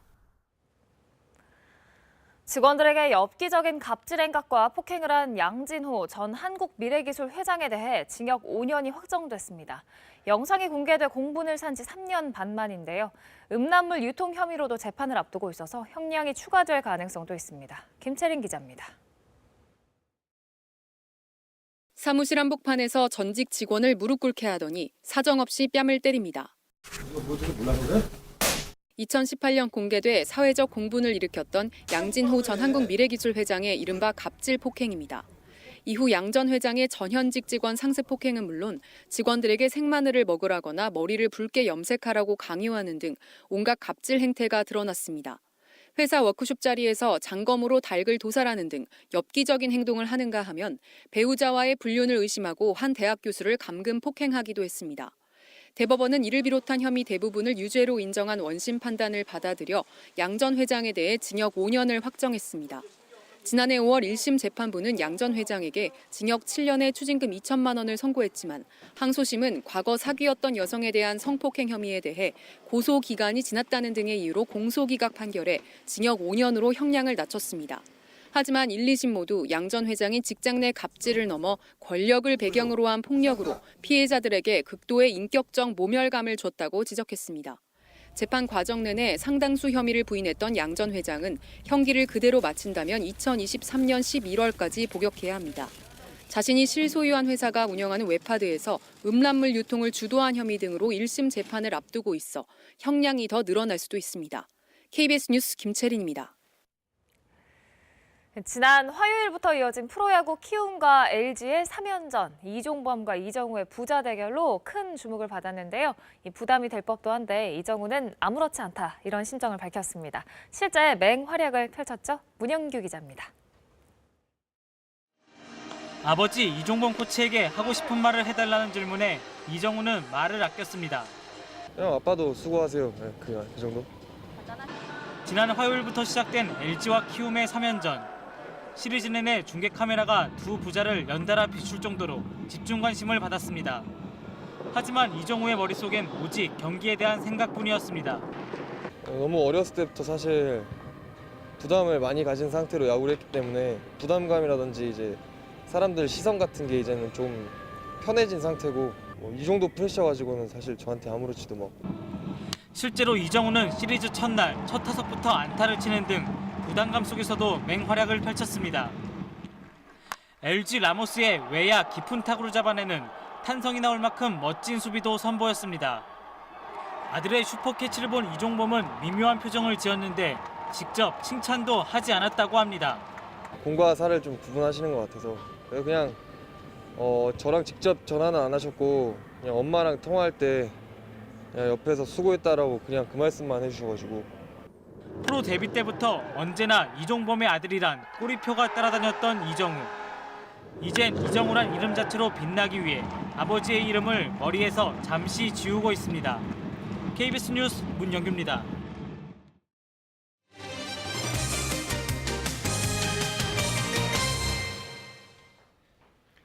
서울의 서남권과 도심을 잇는 옛 제물포 터널이 5년 6개월에 걸친 공사 끝에 개통했습니다. 신월동부터 여의도까지 지하 도로로 연결되며 출퇴근 시간 상습 정체가 해소될 것으로 기대됩니다. 석혜원 기자입니다. 서울 양천구 신월동과 영등포구 여의도를 잇는 신월 여의지하도로가 모습을 드러냈습니다. 2015년 10월 착공해 5년 6개월 만에 완공됐습니다. 왕복 4차로, 전체 길이 7.53km의 소형차 전용 도로로 오늘 개통했습니다. 이곳은 출퇴근 시간 상습 정체가 발생하는 구간인데 이번 개통으로 이용 시간이 32분에서 8분으로 단축될 것으로 기대됩니다. 다만 이용 시 통행료가 부과됩니다. 1회 요금은 2,400원으로 출퇴근 이용자의 경우 한 달에 약 10만 원 정도 부담해야 합니다. 민간 기업의 제안으로 시작된 이 사업은 2010년 오세훈 시장이 과거 재임 중 승인하며 추진됐습니다. 제가 재임하던 2010년 5월에 첫 시작을 했는데 10여 년 만에 개통을 보게 되니까 참으로 감회가 새롭습니다.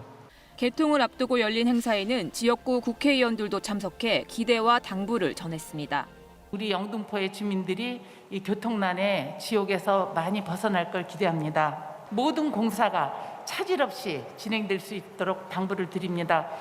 시의회 의원들도 시장 취임식과 본회의 개최에 앞선 첫 공동 행사인 만큼 협치와 소통을 강조했습니다. 지난 만 13년간의 우여곡절을 겪고 이 개통 자체는 소통과 협치를 통한 상생의 결과물이라고 생각을 합니다. 오세훈 시장께 시정도 이런 협치와 소통이 진행될 거로 기대합니다. 터널 개통 후에는 지상부의 모습도 달라지는데 국회대로 지하 차도가 완공되면 2025년까지 광화문 광장 5배 규모의 선형 공원이 조성됩니다. KBS 뉴스 석혜원입니다. 이른바 슈퍼푸드로 한때 큰 인기를 끌었던 아로니아의 가격이 폭락하면서 많은 농민들이 손해를 봤습니다. 일부 농민들은 우리나라와 유럽연합의 자유무역협정 때문이라며 정부를 상대로 소송을 냈지만 법원의 생각은 달랐습니다. 박웅 기자의 보도입니다. 아로니아 나무 800여 그루가 심어진 과수원입니다. 한 해 최대 5톤 안팎의 아로니아 열매를 생산했지만 3년 전부터 수확을 포기했습니다. 한때 1kg에 4만 원 가까이 했던 아로니아 가격이 1,000원대까지 폭락했기 때문입니다. 폭락하기 시작하니까 그때부터는 이제 소비자가 없어졌어요. 소비자가 없으니까 생산자들은 생산을 할 수가 없는 상태고. 아로니아는 지난 2013년쯤부터 이른바 슈퍼푸드로 인기를 끌면서 전국의 많은 농가들이 생산에 뛰어들었습니다. 이후 소비가 줄면서 가격이 폭락했는데 농민들은 한EU FTA 체결 뒤인 2015년부터 폴란드산 아로니아 분말을 수입한 게 원인이라며 정부에 FTA 피해 보전 직불금을 요구했습니다. 하지만 농림축산식품부는 생과와 가공품의 대체 관계는 간접적이고 가격 폭락은 소비 감소 탓이라며 지급을 거부했습니다. 농민들은 소송까지 냈지만 1심에 이어 항소심에서도 졌습니다. 항소심 재판부는 아로니아 분말 수입량과 생과 가격 사이에 어떤 관계가 있다고 보기는 어렵다고 판단했습니다. 농식품부의 직불금 지급 거부 처분에도 재량권을 일탈하거나 남용한 위법이 없다고 봤습니다. 신락 같은 희망을 걸었던 농민들은 폐업을 고심하고 있습니다. 지자체에서 지금까지 실시해왔던 바와 같이 3.3m 제곱당 2,000원씩 보상을 청구를. 아로니아 주산지인 전북의 경우 430여 헥타르였던 재배 면적이 200헥타르밖에 남지 않았습니다. KBS 뉴스 박웅입니다. 요즘 신축 아파트에서 배달 차량의 지상 통행 허용 여부를 놓고 갈등이 많이 일어나고 있죠. 울산의 한 아파트 단지에서는 입주민과 업체들이 갈등을 겪다가 배달 거부 사태까지 겪고 있는데 어떻게 된 일인지 김홍희 기자가 취재했습니다.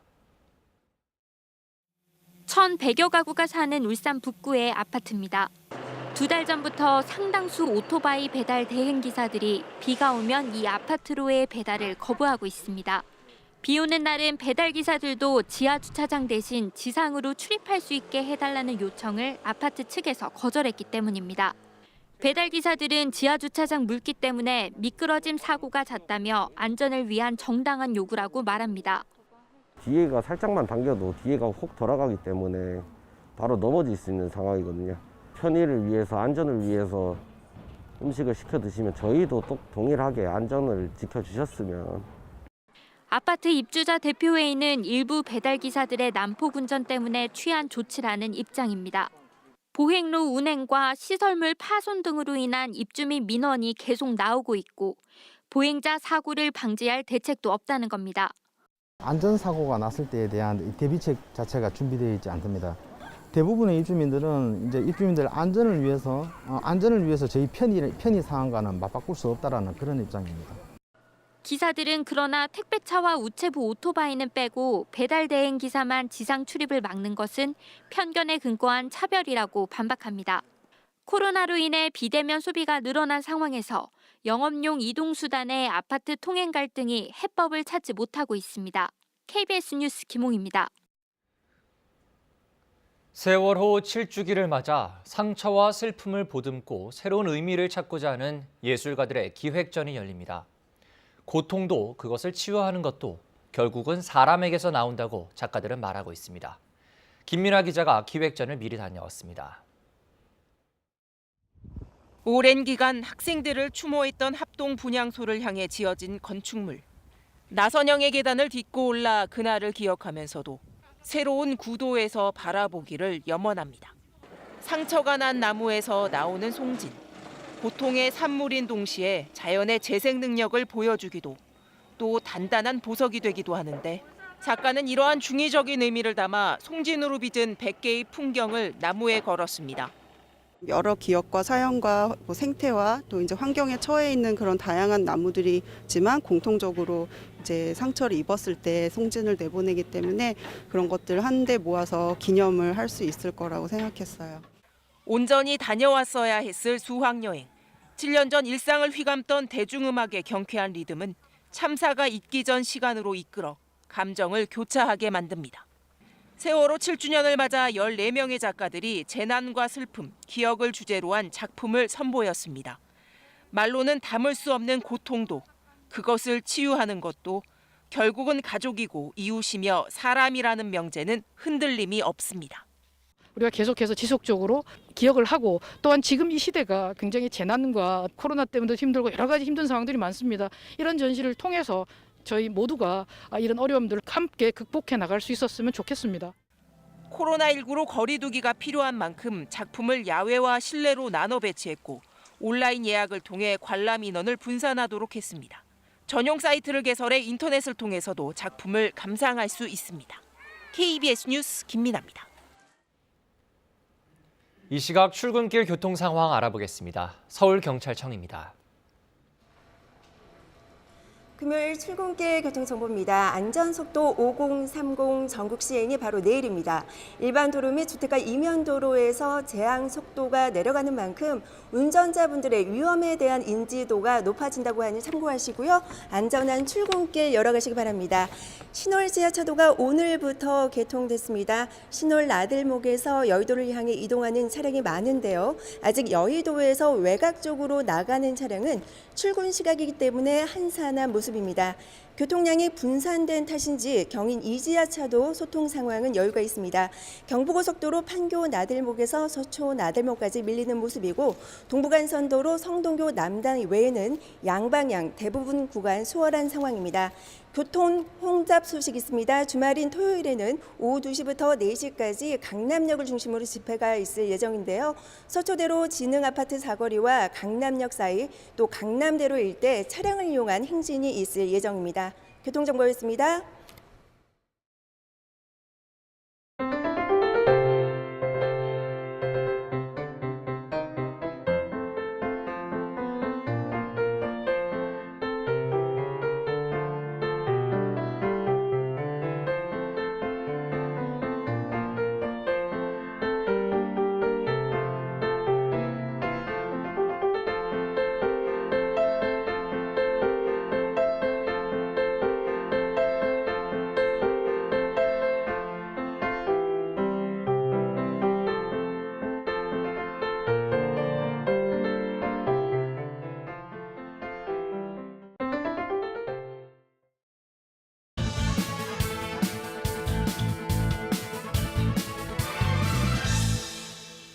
차량용 반도체 품귀 현상으로 촉발된 반도체 패권 경쟁이 미국, 중국, 유럽연합 등 강대국들을 중심으로 더욱 치열해지고 있습니다.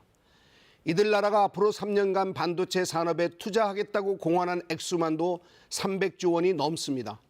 스마트폰, 자동차 등 대부분 첨단 장비의 필수 부품인 반도체가 국가 경제에 미치는 영향이 절대적이기 때문입니다.